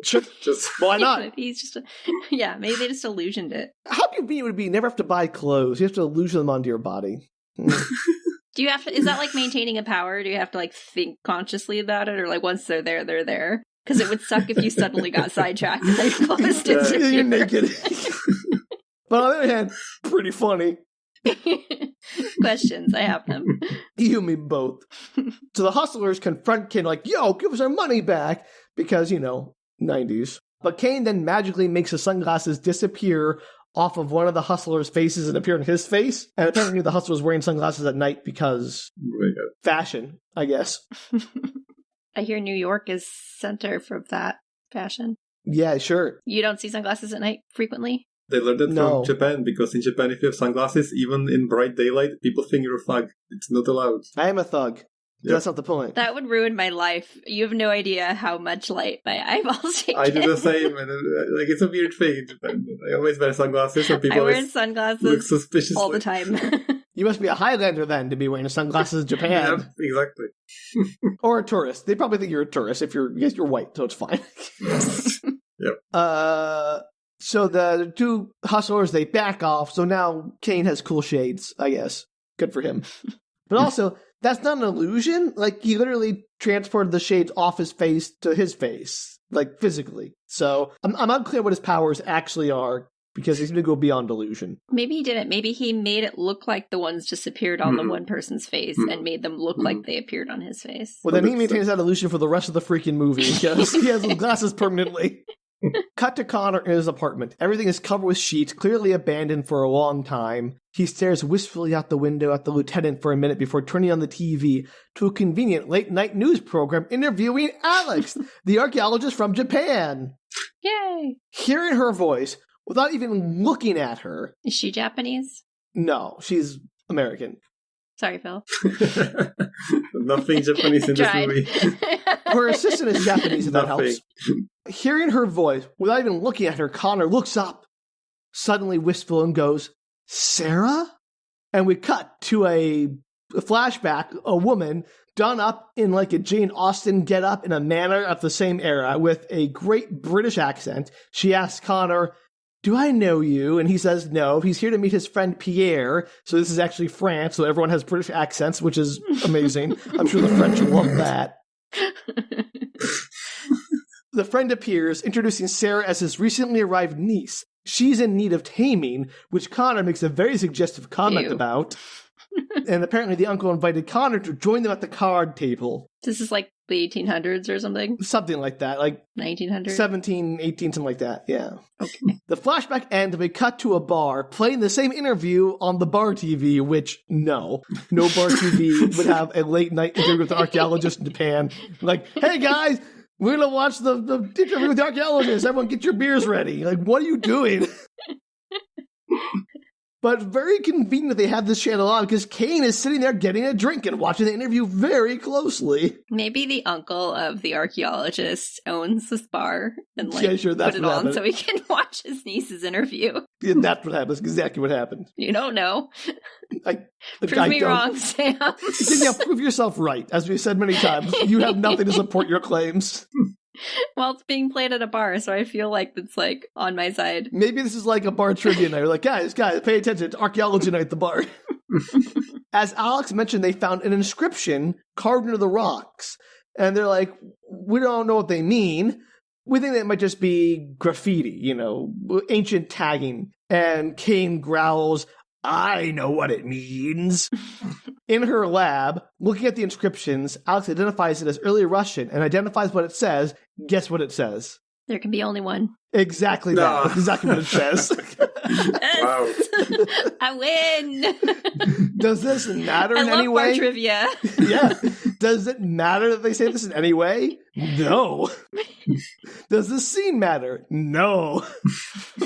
Her assistant brings over a New York Post copy that was faxed over to them from Tommy. Who's Tommy? Don't ask questions. The headline on the New York Post is about the headless corpse in the hospital. She's like, "Oh, that's weird." Does not make the connect with the headless corpse at her dig site. And just decides, doesn't matter. She's flying back to New York anyway that night because she works out of the museum in New York. And the camera lingers on the last crate that's being packed up. And the last thing they pack in there is a hunk of steel that Nakano used to make swords. Like, it's branded with his mark as like his special steel. Back in New York, Kane looks appreciatively at a sex doll on a window, of a sex shop window, because, men. And also, he's been in a cave for 400 years. Can you blame him? You think he'd be looking at actual humans? Well, a man says, "You want vinyl when you can have the real thing? Come with me." And he takes Kane to a room with a prostitute, of course. It's just like one in the back. Well, it's just like he's doing an alley, and then it cuts to the scene with the prostitute in the alley. I'm assuming above the sex shop, there might be a little apartment for the business to take place. Not everybody looking at sex shop windows wants to, do it with a sex worker. That was very, brave of that guy to come out and ask them. Maybe, but you can probably get a pretty good hit rate just by asking, hey, you want a real thing? No? Okay, well, enjoy your vinyl doll. I don't know. You at least got it better than just asking random people on the street, I guess. At least you know what they're looking for is something to do with sex. Maybe they want both. Yeah. Do you think he uses his illusion powers on himself? Yeah, exactly. This scene, while completely gratuitous, is actually hilarious. Because first off, we get to see Mario Van Peebles without a shirt. And he's got this big tattoo across his chest. Oh, I knew he had tattoos, of course. Yeah, but also, his nipples are pierced, just like the ones on the breastplate he wears. So it's like the breastplate. Well, I assume that was so that, the rings or whatever could fit in there. They made it so it was, sculpted over him. So they had a place to sit, Sam. I think it's that he's so proud of his nipple piercings. He's like, even if I have my armor on, I want people to know I have them. So I'm going to have fake ones put on my armor so people can see it. Yes. Wouldn't you be? Yeah, absolutely. Do you light up with the lightning when he absorbs the powers? Does it just does it arc between his nipples? Oh, yes, absolutely. Yes, questions. That's a great question, Philip. We need to know. Does he get struck by lightning when he doesn't have his shirt on? No, so not that I'm aware of, but I imagine it makes a triangle between his nose ring and his two nipple rings. That's how he absorbs it faster. It's like a conductor. Yeah, exactly. It's grounded into his body. Yep. Actually, no very wonder important. why he orgasms during this. See? Perfect movie makes total sense. This movie is airtight, guys. We haven't finished this scene yet. We might find more piercings later, so maybe it's We can only hope he's got a Prince Albert.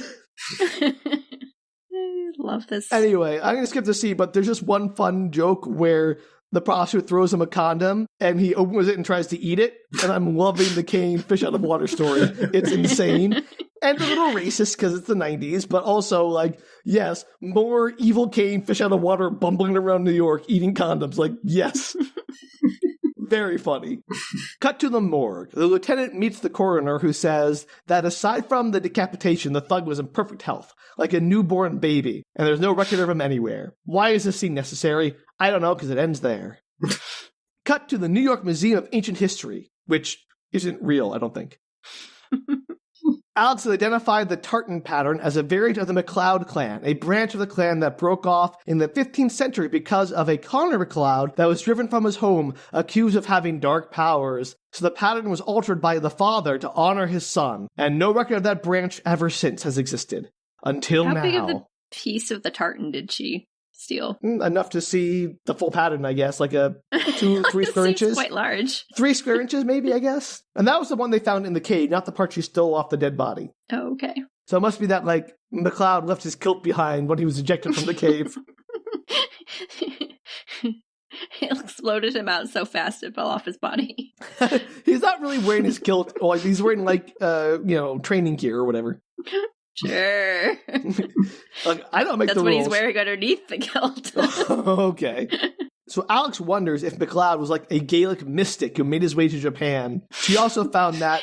Very common. Very common. Exactly. Hey, Philip, how many Gaelic mystics are there in Japan?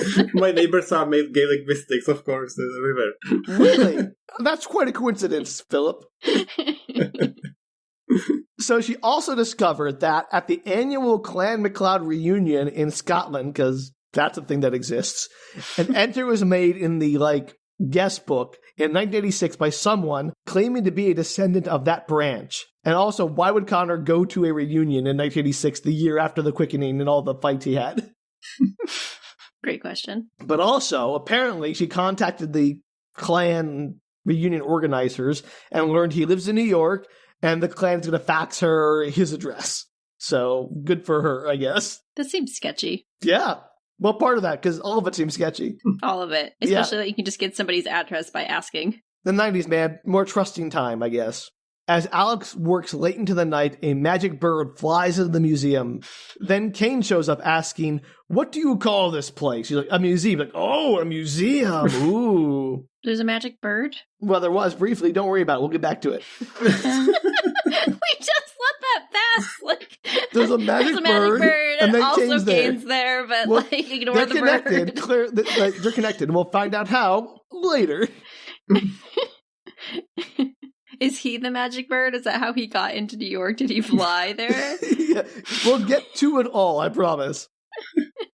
And so she's like very nervously like talking to him. He's like, I'm your biggest fan. I saw you on television. I'm a bit of a historian myself. And starts like creeping on her. And she's like tries to pick up the phone to like call the police. And he like slams the receiver down. Does he know what a phone is? Did he figure this out in Apparently his short time on Earth? Does he know what television is? Apparently he knows all of these things. He picked up modern English instantly. Apparently being an immortal allows your brain to time travel to whatever time you're in to know everything that's happening. Excellent. Just then, as he's like getting super creepy, a fax comes in with the information on MacLeod, like his name and address, although they spell his name wrong on the fax, which is very funny. Kane sees it and he's all, Connor MacLeod? Don't worry, my pretty. I'm going to find him. And just leaves and like walks away. And she's like, well, that was weird. He doesn't take the address? He does. Oh, he takes it, yeah. Okay. Just to be clear. I was sure he didn't. I was just thinking he was feeling the quickening I was again. wondering if it was, like earlier where he asked the guy, but then burned down the village. This time he got his answers. He got the answer this time. He figured it out. But then his voice echoes through the building saying, burn it down. And like one of the museum exhibits burst into fire for reasons. This is never mentioned again, and there are no consequences, so I'm assuming she just puts it out. It's like, no, that's strange. She's really bad at this. She is. We cut to Alex at Connor's house. She knocks, no one answers, so she goes to wait in her car until Connor comes out, gets into his car, and she follows him. Cut to the lieutenant. He's outside the Japanese Spiritual Center in Queens. They brought which it probably back, isn't a real Philip. thing either. Ayo. Yeah. But guess there's only two white people there, because there's Connor and his friend Charlie, who he's practicing kendo with, I guess. It's something. It's almost Japanese. Yeah, but none of the people are Japanese, which is the real problem at the Japanese Spiritual Center in Queens. We have Japanese people who live here, but apparently they don't make it to this movie. They're not at the Japanese Center. So the weirdest part about this is that as the lieutenant is sitting in his car, we see the shadows of Connor and Charlie fighting on the wall outside the building, but they're inside the building. So how do we see the walls on the outside like being? It doesn't make any sense. So after the practice, Connor washes up, and we get a flashback to him riding horses with Sarah in France. Then they have sex in a barn. Lots of hay, very itchy. One assumes. Sam seems to know this for sure, though. I've been around hay. I know it is not like, ooh, soft. It is, ooh, hard and pokey. That's what she said. I wasn't going to say that. Danielle. Yes. I was waiting for you. Yeah, you're welcome. Come on, Philip. Just jump right in. We have no class, clearly. Their pillow talk is interrupted by someone saying, Connor is needed in Paris. The revolution has started. What? Which revolution? You don't know, Danielle. He needs to leave the girl and tell her to go back to England. Anyway, he goes to tell Sarah to go back to England. She won't be safe here. And then she gives him a ring before she leaves. Or before he leaves, I guess, to go to Paris to fight the revolution. On which side? And this isn't the French Revolution because we'll get to it. Is it the Paris Revolution? Maybe it's the Paris Revolution? I don't know. We cut to Alex, who enters the cultural center as Connor is leaving. She asks for Russell Nash, saying she's looking for the previous owner of his shop, Connor MacLeod. And Connor's all, did you follow me? Well, I haven't seen Connor in 8 years. Connor then slips up mentioning her last name, and she's all like, how'd you know my name? And Connor is like, you're discovering Japan. It's famous. And she's like, oh, you're also interested in Japan too, clearly. Guess how much Japan features in the rest of this movie? None. None. This is it. Why? I don't even know why it's like they bothered. Anyway, just then, Kane shows up and Connor just manages to avoid getting killed from a sword swing. They square up as Alex hides. Kane monologues about how 400 years is a long time to hate and blah, blah, blah, blah, blah. And they're still in the Japanese Center? Yeah. Okay. So Connor says that this is a Buddhist shrine, Kane. We can't fight on holy ground. And your question about, like, is the same one I have. Is like, have they tried? I mean, like, maybe it's just a myth. And like, isn't all ground sacred to someone? Like, if this is Native American land, which it all is, like, then they find the ground sacred and the earth sacred. Like, anyway, it's all BS. And they're because not Kane religious. just says, like, they're not a religious entity or stemming from some kind of. So there's no point to having religion be the cutoff for why they can't fight. Or like, which religion? Yeah. It's weird. But Kane says, I'll be the judge of that, and they fight. So I guess Buddhists don't count for the Immortals. Oh. Ouch, movie from the 90s. Yeah, somewhat problematic, as you could expect. In classic Highlander fashion, sparks fly as the swords collide. They also use, trampolines to jump onto some scaffolding, and they fight from, trapezes. Kane's on a trapeze, and Connor's swinging from a rope and swinging past. In the Japanese Cultural Center? I don't know, but I'm so glad there are. Philip, I now have more questions about Japan that I did not have before. Did they, break through a wall and there's a gym next door? What's happening? They're in the gym at the Japanese Spiritual Center, I guess. It's insane. Are there often trapezes in your life? Your daily existence in Japan? They need to keep in shape for all the intense hard work that they do in Japanese offices. So they need to constantly have that at hand. Look, I don't care why there's a trapeze and they swing very ineffectually, like weakly jabbing at each other as they swing by, which has got to be the least effective fighting I've ever seen in my life. But I am so happy it's there. So perplexed by this scene. Nothing makes sense. Yeah, yep. Okay, well, so what happens is Kane swings his sword and he cuts the rope, so Connor falls to the ground and he's like, "Oh, I'm hurt." And Kane jumps down and stabs him and growls, "There can be only one," and goes to chop off Connor's head. But Connor then, shoots his sword hand up and blocks. But the blade of his sword is, disintegrated on impact with Kane's. And then the windows in the room blow outward and the Buddhist shrine candles flicker ominously. I guess the ground is holy after all, and it does count. And Kane declares that patience is a virtue. I've waited 400 years. I can wait longer. And he runs off, transforming into a bird, and smashing through the window. There you go. So he does transform into a bird. Answered. Yeah, there you go. Also, not an illusion. That's transformation. Very different type of skill. How come Buddha waited until the very last second to, be like, okay, you can fight, but you can't kill each other? I guess because you don't know if it's a real fight until they're about to cut the heads off and end the fight. Okay, sure. I don't know, Danielle. It doesn't make any sense to me either. How come he can transform into a bird then, but nobody else has any kind of skills? Because he absorbed the magic powers from Nakano when he killed him. And Nakano could transform into a bird? No. He's an illusionist. But apparently his power now gives Kane the ability. I don't know. Maybe he wasn't just an illusionist. Maybe he had more power, but he only ever talked about illusions. So I bet Connor's feeling pretty stupid right now that he didn't just cut off the dude's head when he asked him to. If I had done that, I could turn into a bird. How cool would that be? Anamorph time. When he got buried, there was a dead bird in the rubble next to him for 400 years, and he thought about it. That bird in the rubble. Very good.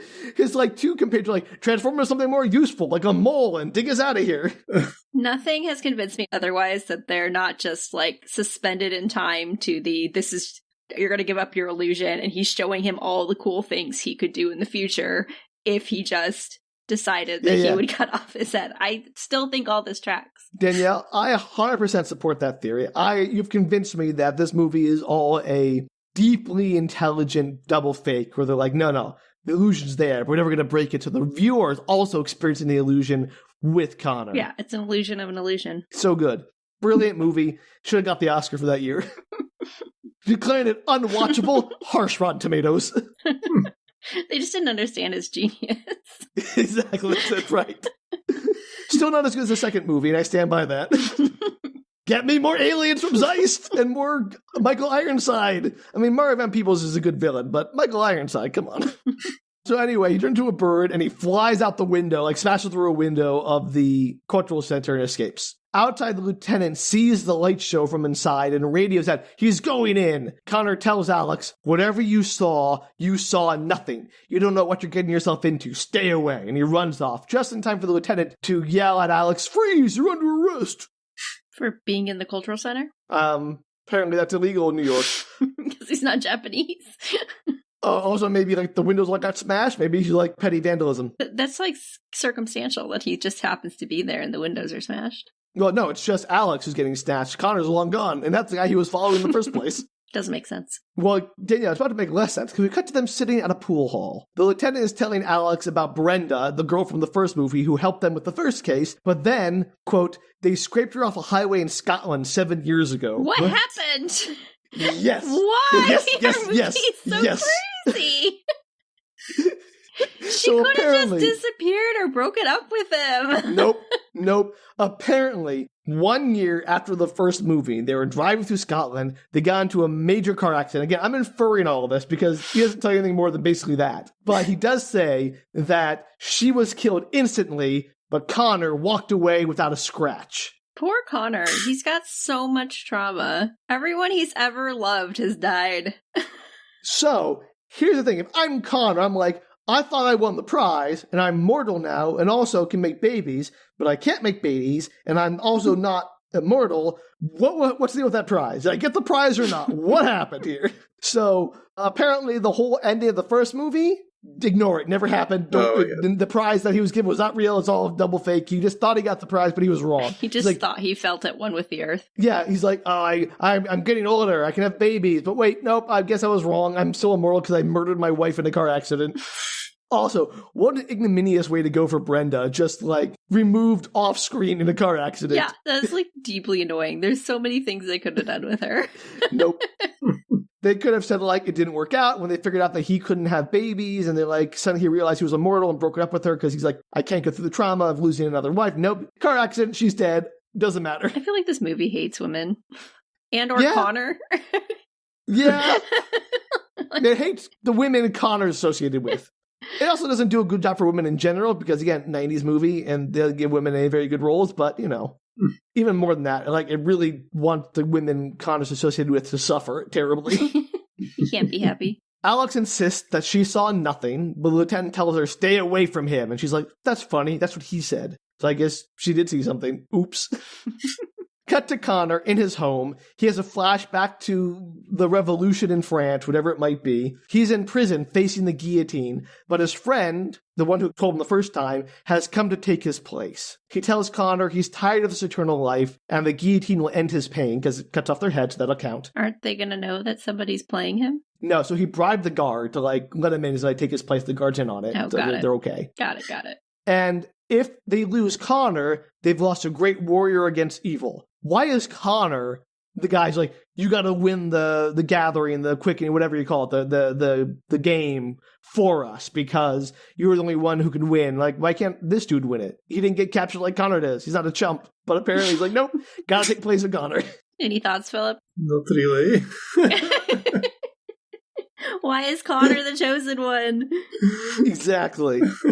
Connor's like, I'm not going to let you take my place. And the dude's like, too late, knocks him out. And so they take him out to the guillotine, and he's executed for treason against the King of France, which is why I don't think it's the French Revolution, because there wasn't one after that. So maybe it is the Paris Revolution. I don't know. Someone who knows more about history could tell me. Do they stop aging? Yeah, they stop aging. Then how come they're all like different ages? They all stop aging at different points? I don't know. I'm just curious. Because again, if you go back to the second movie, which makes perfect sense, they're the same age they were when they were banished from Zeist. Okay, that would track. Yeah, okay. But in this movie, that movie doesn't exist, so I can't tell you. It's an illusion, the age. It's an illusion. Age is an illusion. So this dude taking his place gets his head chopped off just in time for Sarah to come and see going, Connor, no! Because they think it's Connor.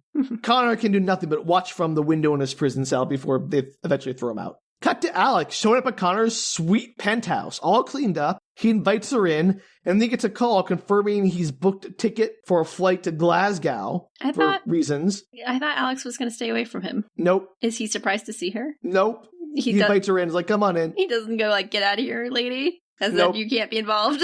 He's like, oh, you show up again? Come in, I guess. Just don't talk to her. Don't let her be involved. Nope. He's like, well, pretty lady showed up at my door. He looks kind of like Sarah, so I guess I'm also going to have to sleep with her. Gee, my life is hard. So he gets a call confirming his flight to Glasgow, and Alex listens in on another phone because 90s. After the call ends, Alex sees a portrait of Sarah, and Connor's like, her name was Sarah. Before we get another flashback of him sneaking around an estate and sees Sarah. She's married now to someone else and has a baby. So Connor turns and walks away sadly. I have like 8 questions. 1. Okay. There's a portrait in his house of Sarah. Yes.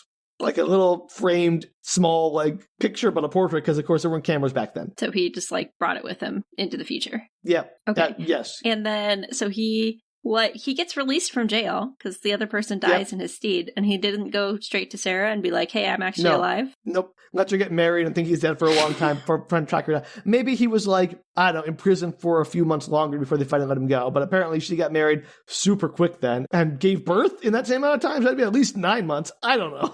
None of that makes sense to me. Unless that's Connor's baby, which it can't be because he's sterile. Maybe. Yet to be determined. No, definitely. Very determined. Okay, that's 2 questions. What the other 6, Danielle? Those were all kind of related questions. Okay, great.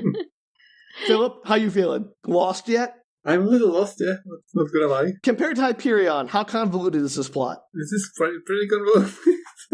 There's time travel. I thought you'd appreciate like the kind of like pseudo time travel where it keeps going back and forth through time. Yeah. That's very Hyperion. Yeah. Yeah. No, not like it. All right. It's not to that level, but it's pretty confusing. All right, good. Wait. We're getting there. On a scale of 1 to 10, how do you feel about Hyperion? 10 being, I hate this, and 1 being fabulous. So that's a weird way to do that. Sorry, but would you say 1 to 10 in the backwards way we thought it should be? 10, I hate this. 1, I love this. 10 is like, and 1 is like, yeah.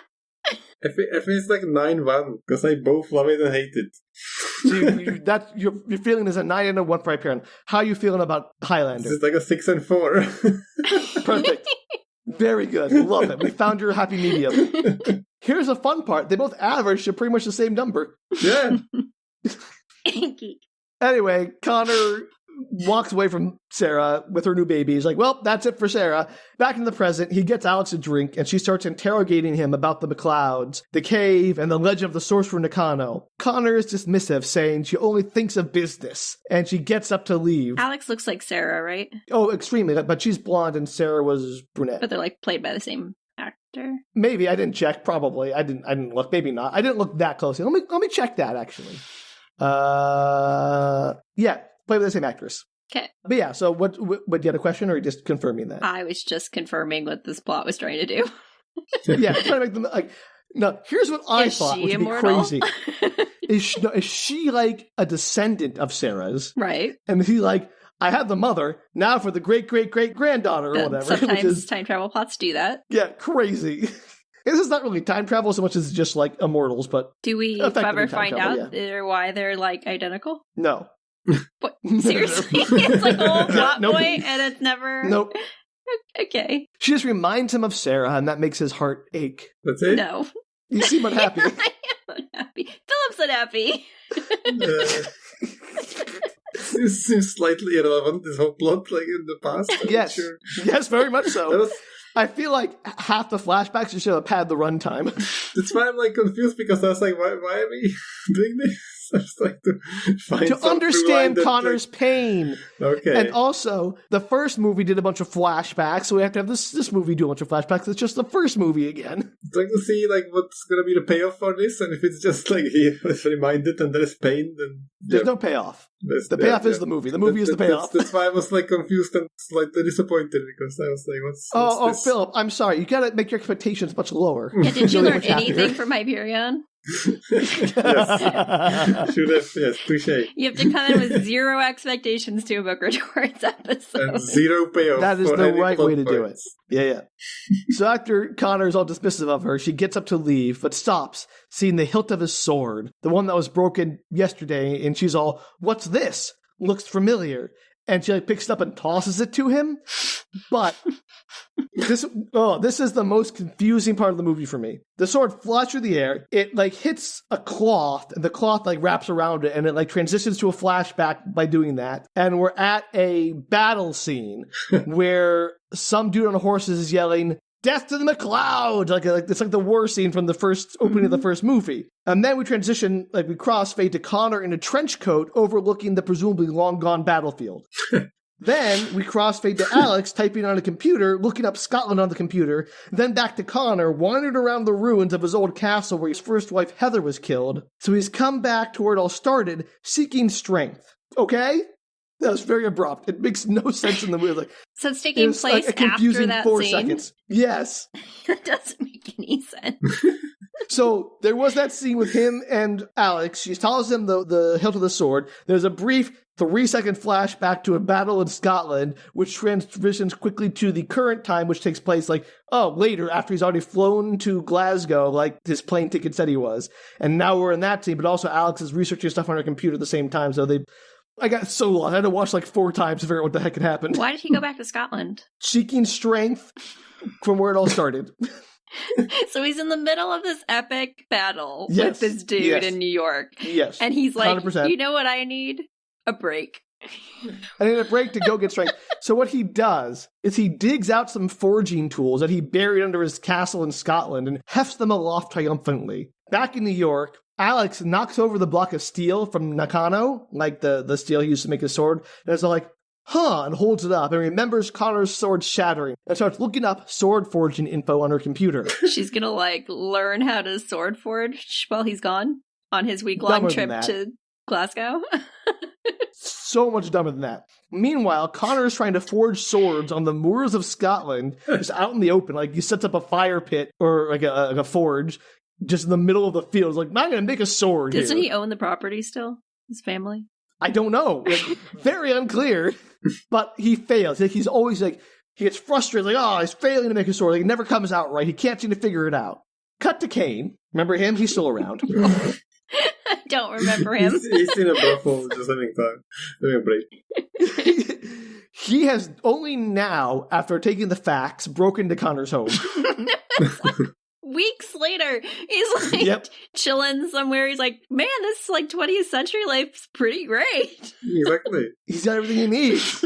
I guess. 3-card Monty, all the prostitutes he can eat condoms with? I don't know. He can turn into a bird so he can get anywhere he wants to go. Yeah, right? Maybe take a brief trip to Canada. I was like, no, this is pretty cool. He's just living his best life, just in case he visited Montreal. Gets chopped off by the head. I don't know how long I'm going to be alive. I got to take it all in while I can. That's what we're missing, is this Ferris Bueller's Day Off situation that's going on with him. Like I said, the Kane fish out of water stuff, I wish there was 1,000% more of that in this movie. It was all the time-traveling evil immortal has woken up. It looked like Encino Man, but with this, it would be so good. Anyway, he smashes the Fabergé egg just for spite, and then Connor's answering machine picks up a call. It's John, his son. Remember him? No. The 10-year-old? Yeah, that's an 8-year-old, whatever his age is. He's calling, saying, hey, it's been a while. You promised you'd call.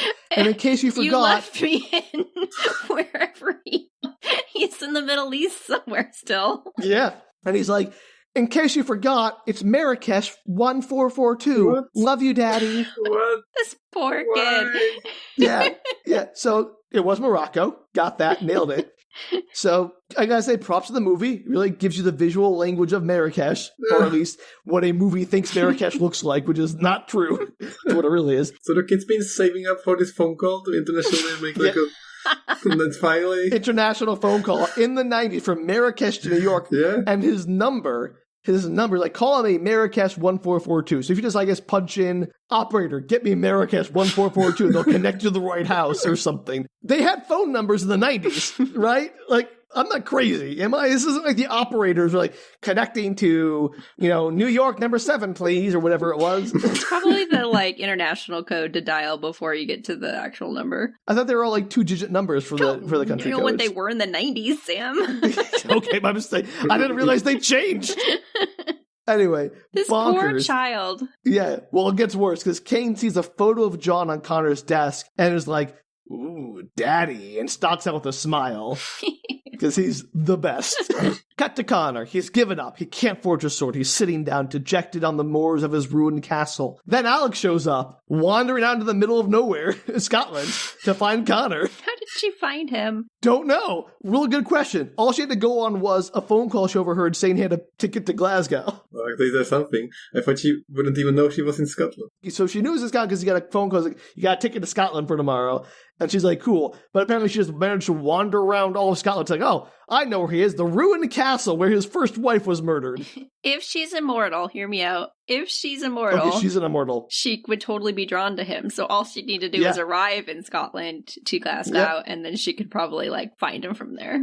Wouldn't it be great if this movie ended and Connor's like, yes, I got the prize again. And then she's like, psych, and cuts his head off like, I have the prize. Alex! Best movie That would ever. be great. So much better. And then it turns out his son is also immortal. Okay. And he's like, now I get the prize. And it never ends. All right. Connor is unsurprised to see her. He's just like, ha, I thought you'd find me. Why'd you come? Ow! Yeah. He left her elaborate clues. Did he tag her with a tracking device? But I like your idea better. He riddled her. If the Highlander you do seek in Scotland is where you must peak.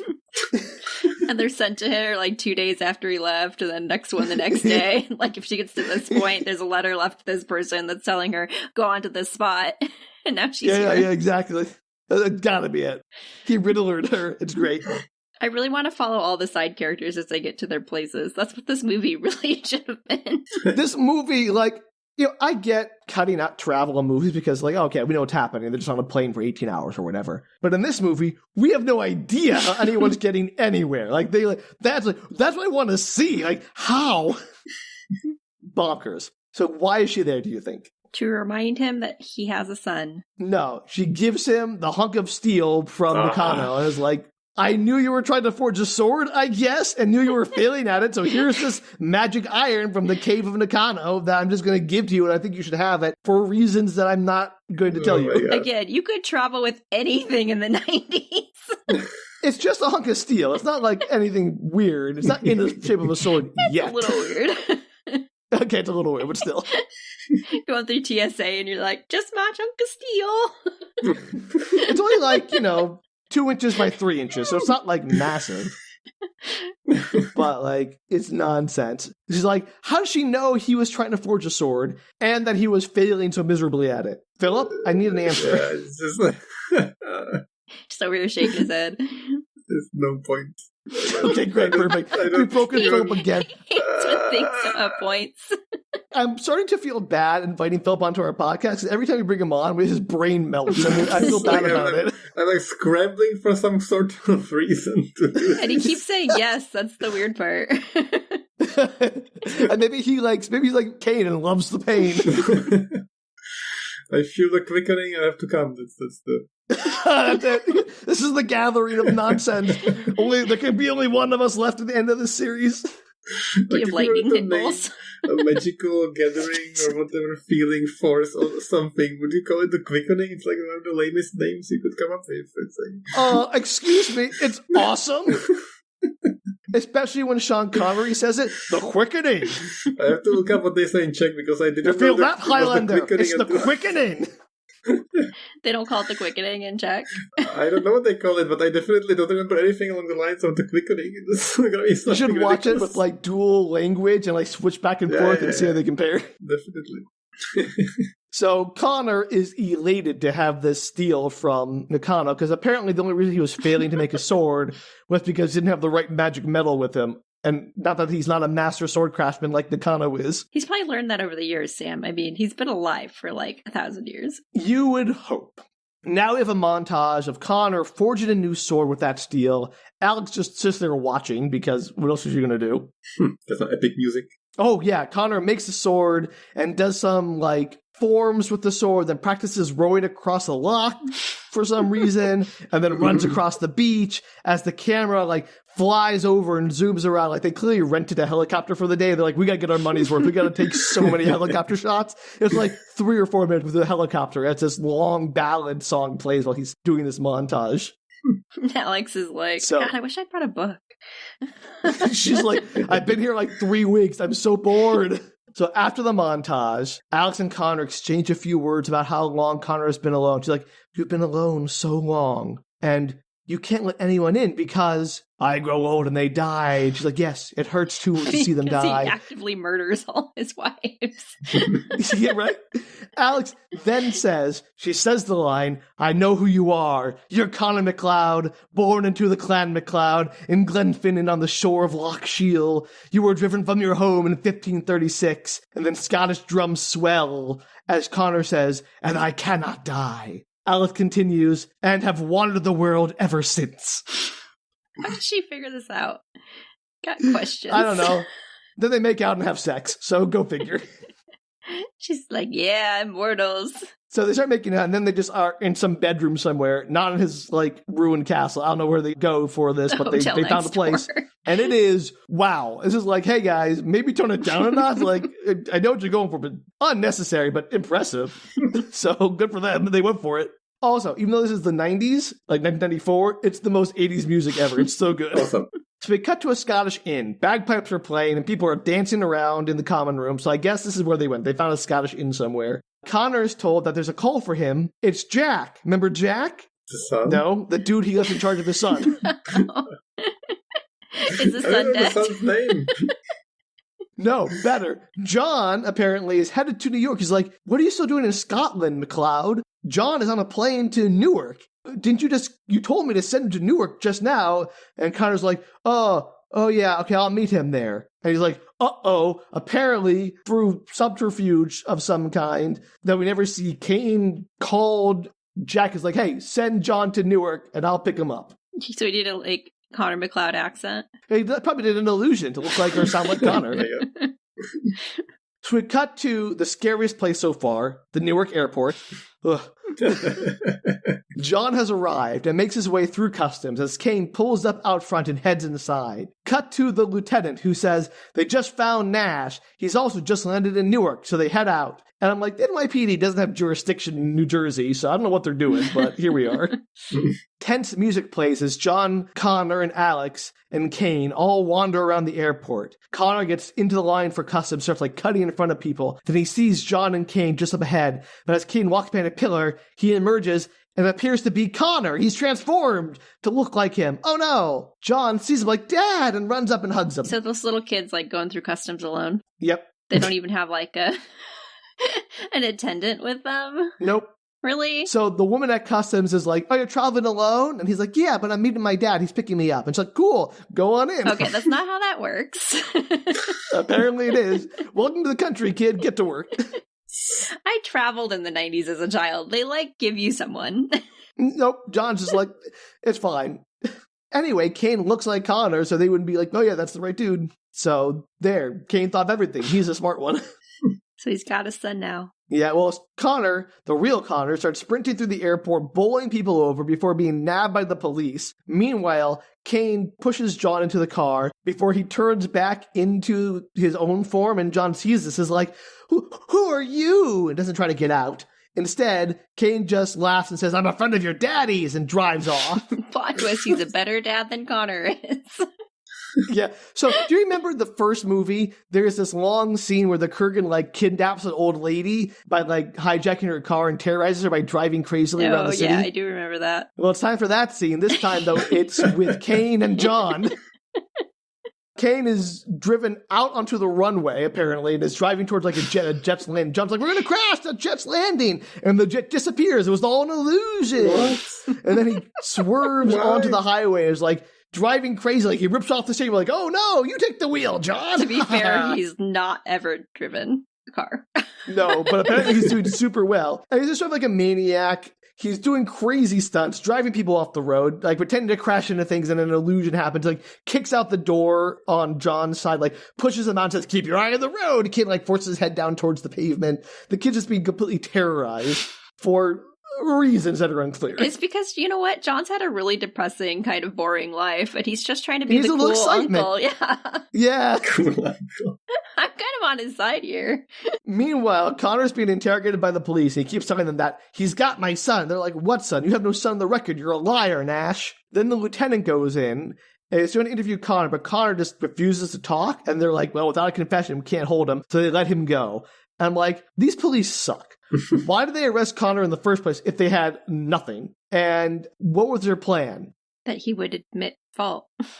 Just immediately after, for no reason, they're like, we picked you up in the airport and we're going to make you admit something even though we have no new evidence. Hoping for the best. Well, it doesn't matter because the police are absent from the rest of the film. Their job is done. They were pointless. Anyway, Connor gets home and has a voicemail from Kane saying he has John and to come to the old mission in Jersey City. Meet him there. Connor goes up to Alex, gives her the ring from Sarah, kisses her goodbye, and leaves. Who leaves her in Scotland? Forever? No, they're back in New York now. Oh, okay. They're back in his home in New York. Not yet. So he just left her behind in the wilderness. But yes, that'd be very funny. I might keep her safe, which would be even better. She's gonna die. It doesn't matter. Oh, yeah, absolutely. Eventually, they'll die. So, Connor arrives by cab at the mission, goes inside. Kane is there with John, but psych, John disappears. It's an illusion again. I like as this movie progresses, more and more things are illusions. Pretty soon it's all just an illusion, and we are back at the beginning of the movie. And then Connor's like, I fooled you, Highlander. Now will you chop my head off? And Connor's like, yes, please. But that also means that the first movie was also an illusion because it has to fit into this timeline. Yes. Kane then starts taunting Connor, saying how, like, you've been deceiving everyone. You convinced all your wives that they were barren, but you're the one who can't have kids because you're an immortal. And also, all these years you thought you were the last one. You got the prize, but the prize was never really yours, and I'll have it soon. Connor just asks, like, hey, where's John? And Kane says, come with me. Then he turns around, and guess what? He's an illusion, disappears. Of course. Did Connor actually think he could make people pregnant this whole time? Other than the last 8 years. I don't know. It's never clear what he's talking about. So Connor just turns around and heads out to walk somewhere, possibly following the leading sound of Kane's voice or the feeling of the Immortals, the Quickening, drawing him to Kane. He ends up in an industrial location. Like, if you put this on a call sheet, it'd just be industrial location. There's, like, pipes and, like, vats and catwalks and just open flames spewing out of pipes everywhere. Like a steel mill, but with open flames, because that makes sense and is OSHA approved. Are they going to have a fight in the catwalk, like the previous movie? Yeah, on the catwalk, baby. Yeah, on the catwalk. Yeah. They do their little turns of the catwalk. You're welcome. Right said Fred says hello. So both Connor and Kane walk around a bit, like, not seeing each other, but, like, stalking around. Then Connor sees Alex. She says she followed and thought she could help. Connor walks towards her, but guess what happens to the catwalk he's standing on? It's an illusion. It vanishes. It's an illusion. Oh. So he makes a leap for the other catwalk where Alex is. It's great. So as it vanishes, he like leaps for the other side of the catwalk and like grabs onto the ledge where the catwalk that Alex is standing on and is holding on by his fingertips. So Alex leans down and helps him up. This would give you so much trauma if everything you were doing kept being fake. Well, after he gets helped up, Connor takes one look at her and stabs her through the gut. Because, surprise, it was an illusion, and it was Kane the whole time. And now Alex is dead. He warned her to not be part of this. Alex is not there. She's still back at Connor's house, probably. It's fine. So now, Kane has two swords because he took the one that Connor stabbed into him. He's like, now I've got both your swords. He's like, I can't fight an unarmed man. But then again, life isn't fair. And starts swinging at Connor with two swords, which, you know, fair play, I guess. Connor dodges away, starts defending himself with a random pipe he finds, and eventually manages to knock his sword out of Kane's hand and then retrieves it. Then Kane, charges at him, and Connor quickly swings and chops Kane in half at the waist, which is so cool because Kane's torso is propped up. He's holding onto the catwalk railing, supporting his torso while his legs just keep running a few more steps. And it's very fun. And then he shimmies backwards with his arms and puts his torso back on his legs. And it's well, that was weird. And when did Kane get the ability to reassemble himself from pieces? That doesn't feel like an illusion to me. Well, earlier the head was talking, so I'm unclear on the powers of Nakano and what they've been given to Kane. They're fine unless they get their head chopped off, so they can come back from anything. I know. I'd be curious to see what happened if Connor got cut in half and didn't have the magical illusion powers. Would he have to be alive forever but half a torso? What do you think, Philip? I think it was an illusion because he didn't get cut in half. In fact, it was just him playing a trick on. Oh, yeah. He's just trying to psych out Connor. Yep. He's just having a little fun. Illusion powers. Yeah. Yeah, I like that. All right. I have a question. So, it only works if you cut the neck from the torso. You gotta decapitate. Head off. Because you could, is it a magical line? If you cut down, along your shoulder line? I feel like this is a discussion we had together, right? Is it if you cut at the chin, if you cut at the eye level, if you cut... How much of the head and body has to be detached from each other to work? That's a very good question. What we really need is like an immortal, right? That we can experiment on. We'll start like with a guillotine, cutting off slices of them, thin slices, until we like work their way up their body. Like, are you still alive? After we cut off each piece, and then as we get to their like shoulder, like still alive, and then eventually we'll figure out the place where okay, yeah, 3 inches above the clavicle or whatever. I have questions. It's a real good question. Apparently, the movie doesn't care to answer that. I'm gonna say the heart has to be connected to the brain directly. So it has to be like if you cut them across the chest, that'd be good enough. Yes. So if you get cut below the ribcage, you're fine. You can reassemble. But if you get cut across the chest, it's gonna cut the artery. It's not gonna supply the brain, and then you're done. That's my answer. All right, Dr. Filip here, medical man, giving us his anatomical answer. I'm willing to believe that, yeah. So if you cut, if you cut the side of your head like this way, and then you miss the heart, you're still fine. You just have the head now, but it's still alive. It makes sense to me. Filip always says things with such legitimacy. Authority? Yeah, like the way he says things, I'm like, yeah, that makes sense. Sure. I would follow Filip into battle. He can convince me to do anything. So you can have your head cut into a triangle, like from the top. You can just like slice your shoulders off parts of your head, but you'll still be fine. That's what I'm saying. You have like a cone head. Yes. Yeah. I love it. Let's do it. Let's try it. Highlander 5, the Quickening. Great. So they keep fighting, industrial music blares, they wail on each other hard, and sparks fly. Finally, Connor gets behind Kane, slices his back up, then spins, cuts off his head, declaring, there can be only one. Did he spin in the same And he didn't use the spinny move. Nope, he didn't. He didn't use the spinny move at all. Okay. That was not... In the last fight is the only fight that move isn't used. I guess that's how he made, because everybody was expecting that move. So. Yeah, he's like, I'm expecting that move. He's like, I gotcha. He should have started that move and then done some kind of psych out and then chopped his head off. Yeah, because it would have been clever if, like, we know Kane absorbed Nakano, so he knows all Nakano's moves. So he could have been like, oh, Kane knows my move, so let me do this, like, double fake.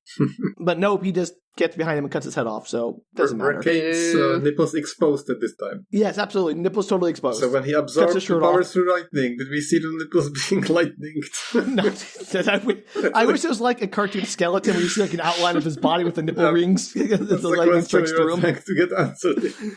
They light up or something. I wish. Kane's body levitates, blue lightning shatters glass, Connor screams, and fireballs erupt from the machines all around him. A triumphant choir sings in the soundtrack, and Connor is lifted and suffused with the lightning power, ending with a mushroom cloud explosion as Connor collapses. What? See, if he had known this was what was supposed to happen, he would have realized earlier that he did not get all the power. But apparently the ghosts that appeared in the first movie and, like, swam through his body didn't appear in this one. So I guess that was the second to last Immortal, or I guess fourth to last Immortals one or something. Doesn't make sense. John, his son, walks up, somehow surviving the mushroom cloud explosion. There's no damage to any of the surrounding material or, like, it's also an illusion, of course. Of course, it was an illusion of a mushroom cloud. Yep. He helps Connor up. They hug, and then we cut to the mountains of, presumably, Scotland. Connor goes to the grave of Heather, his first wife, which is his old claymore, stuck into the ground, hilt up. Her voiceover says to Connor to do one thing for her, light a candle for her on her birthday. And he does. Then Connor's voiceover says, there's a fresh breeze blowing off the loch. Glen is snowy and cold. It's the most glorious sight in the world. I found no place to match it in 400 years. I'm back now, with the woman I love and a son I've taken as my own. We cut to Connor driving with his new family through the hills as he continues, I'm at peace. It's finally over. As the camera pans down to the sword grave and ominous lightning strikes the hilt. The end. Does Alex know that he had children? She does now. And probably he told her, like, we have to run back to New York to get my son who's being kidnapped by the evil murderer guy. He just flew back from Morocco and so end the Moroccan side plot. Yes, there you go. Highlander 3, the Sorcerer. Not a lot of Sorcerer. There was not unless you count Kane, I guess. He knew that Kane and the two guys were trapped under all that rubble, and he didn't think it was weird that they, like, didn't count towards the quickening / Maybe he fight. Thought that they got their heads crushed by the falling rock and that counted. Nope. It's another question, like, if you're crushed but not separated, does it count? No, apparently not. What if your head gets squished, like, into pulp, but the rest of your body's fine? I imagine if you did, like, from Who Framed Roger Rabbit, where you run someone over the steamroller, they'd be fine.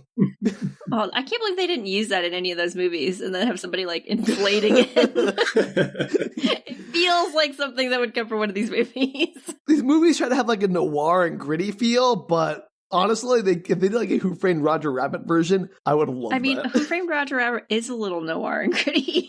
I mean, it's noir and gritty, but like goofy noir. This is like over-the-top noir, serious, like super serious noir. It's so serious that it loops back around to being silly.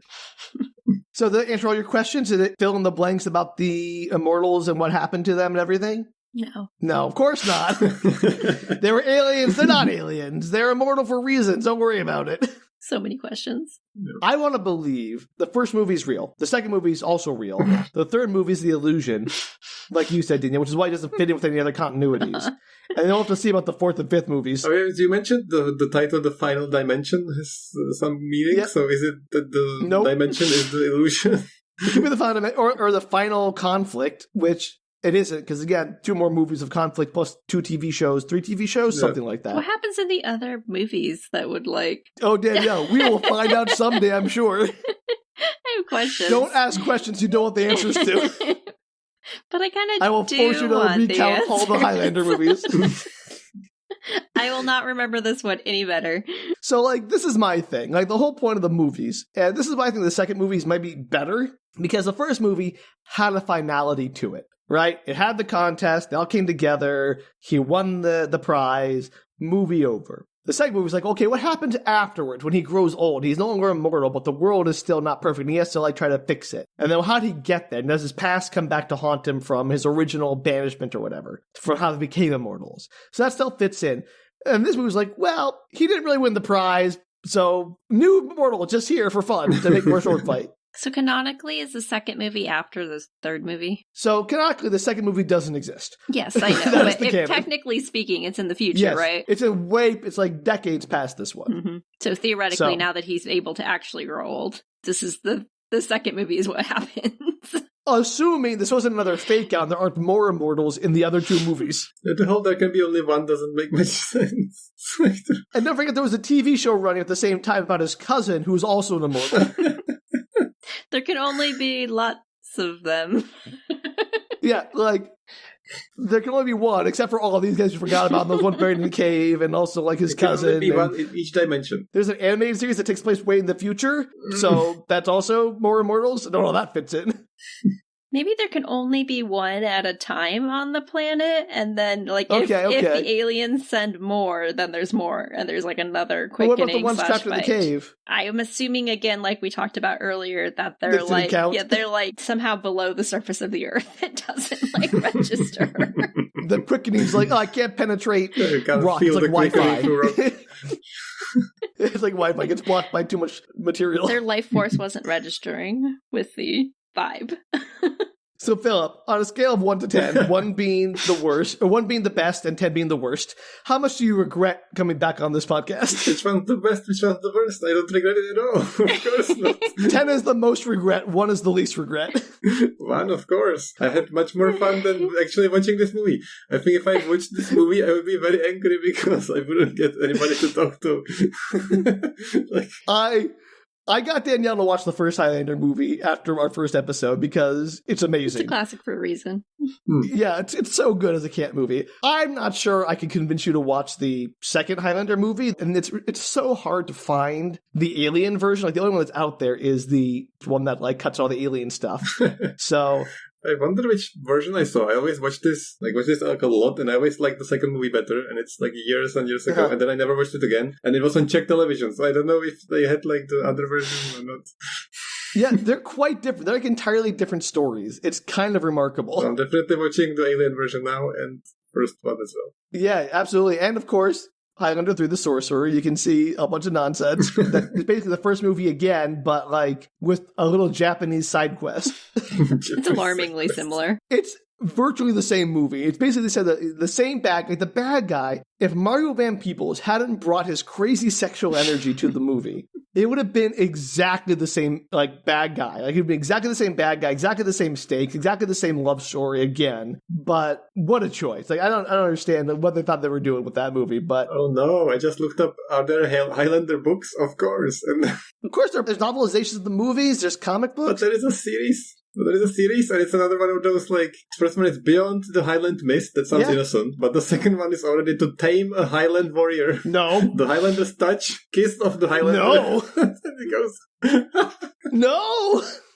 Phil and I were discussing this while you were had your power problems, that I can't fathom how come there's so much demand, or how there's high enough demand to sustain 5 Highlander movies, an animated series, 3 TV shows, comic books, video games. Like, nobody I know has watched these movies, like, now. And these movies, like, every 7 years, they put out another one. Like, there was a first Highlander in 85, they had that one like the 90s, and the 94, and then there's one in 2001 and 2007. Like, how is there enough sustained demand that, like, if you asked a kid today if they heard the Highlander series, they're like, what are you talking about? I don't know. I mean, why are there so many librarians? I mean, they're all...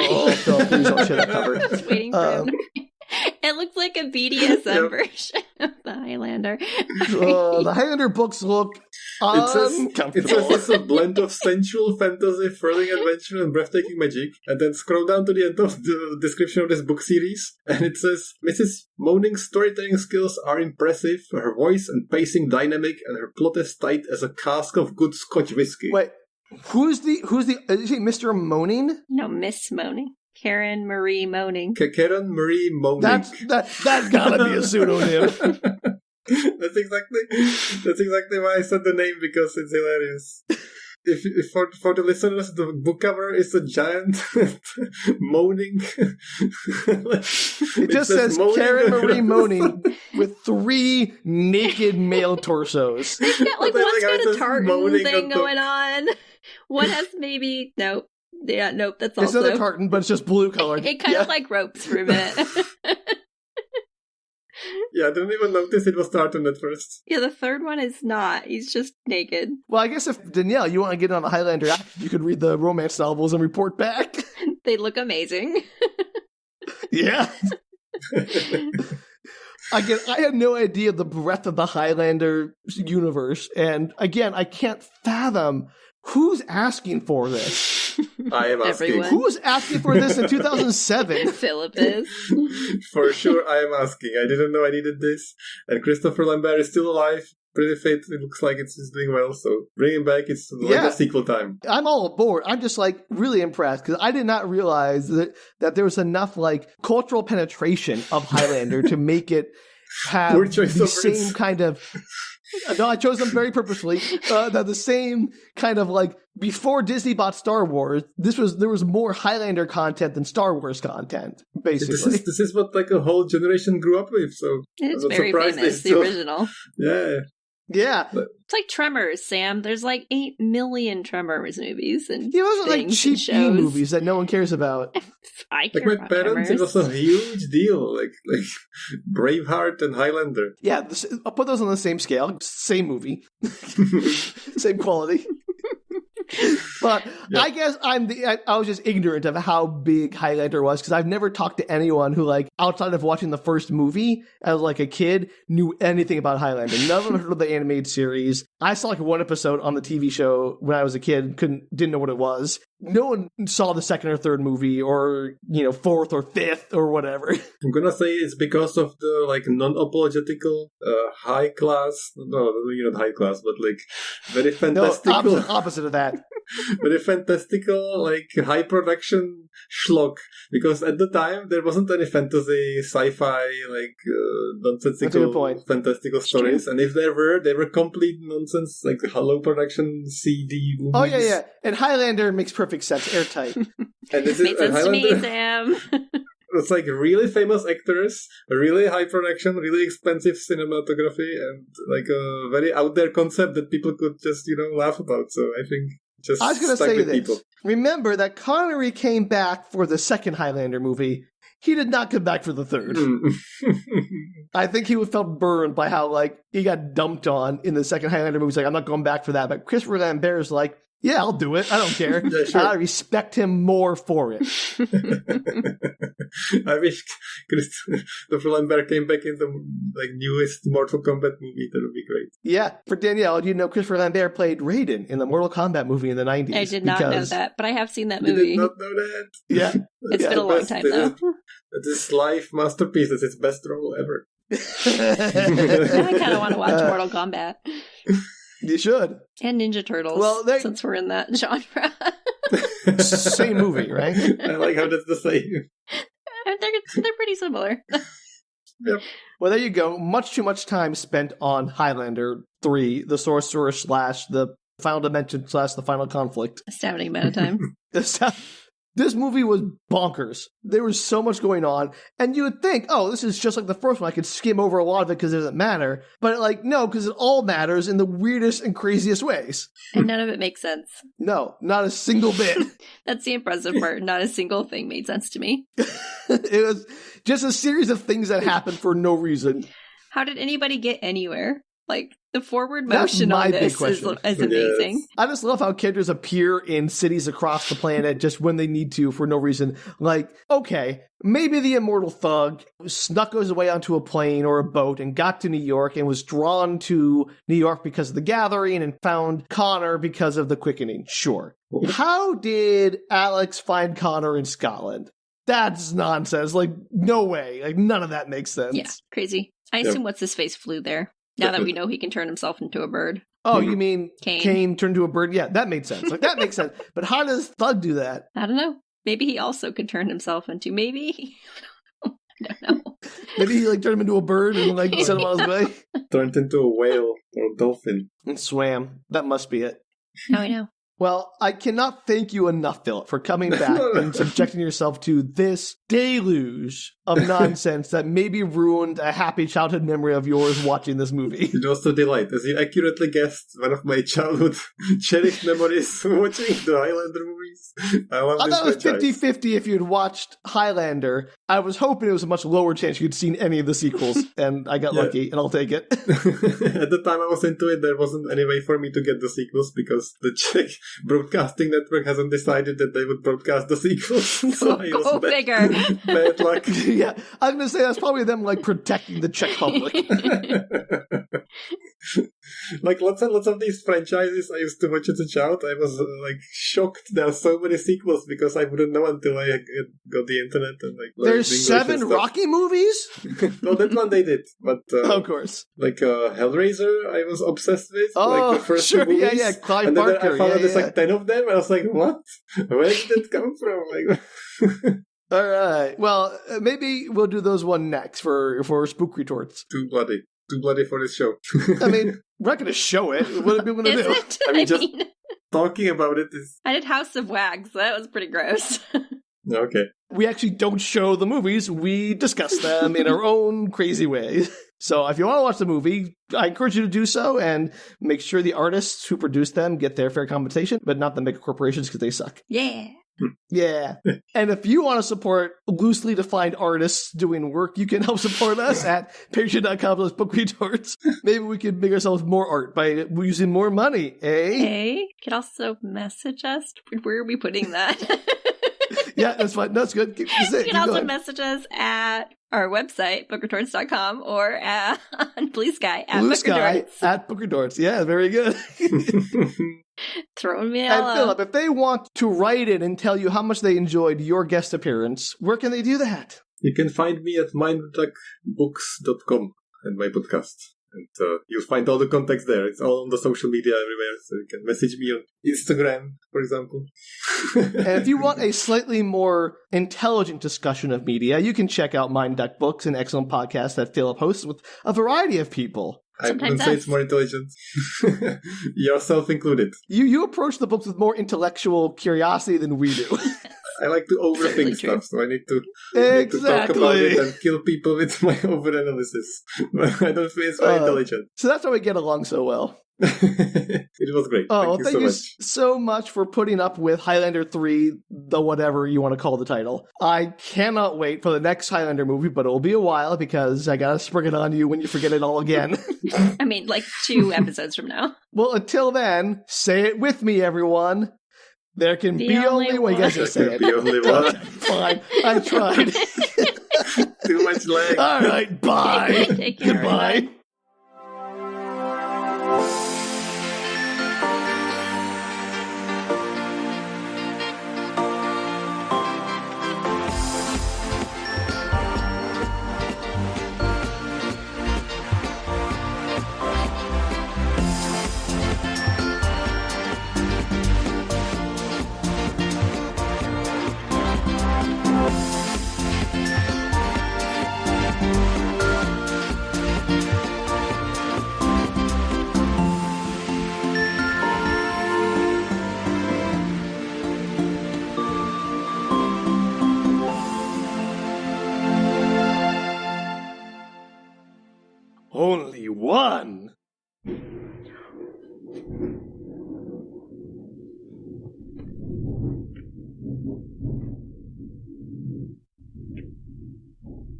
I think we lost Danielle. Lost you and then her, and now I'm gonna disconnect too because typhoons and... Oh, yeah. Power loss. Really? Yep. Are you okay, Danielle? Yeah, there's a huge crack of lightning and thunder, and then the power flashed. So, Danielle. Yes. While you were gone, we just found there's a Highlander trading card game. $12 on eBay for 100 cards. We should do it. I'm good, thanks. That's a sound clip. I'm good, thanks. Is the plan to, like, trade amongst ourselves? We should play a game of it on the podcast.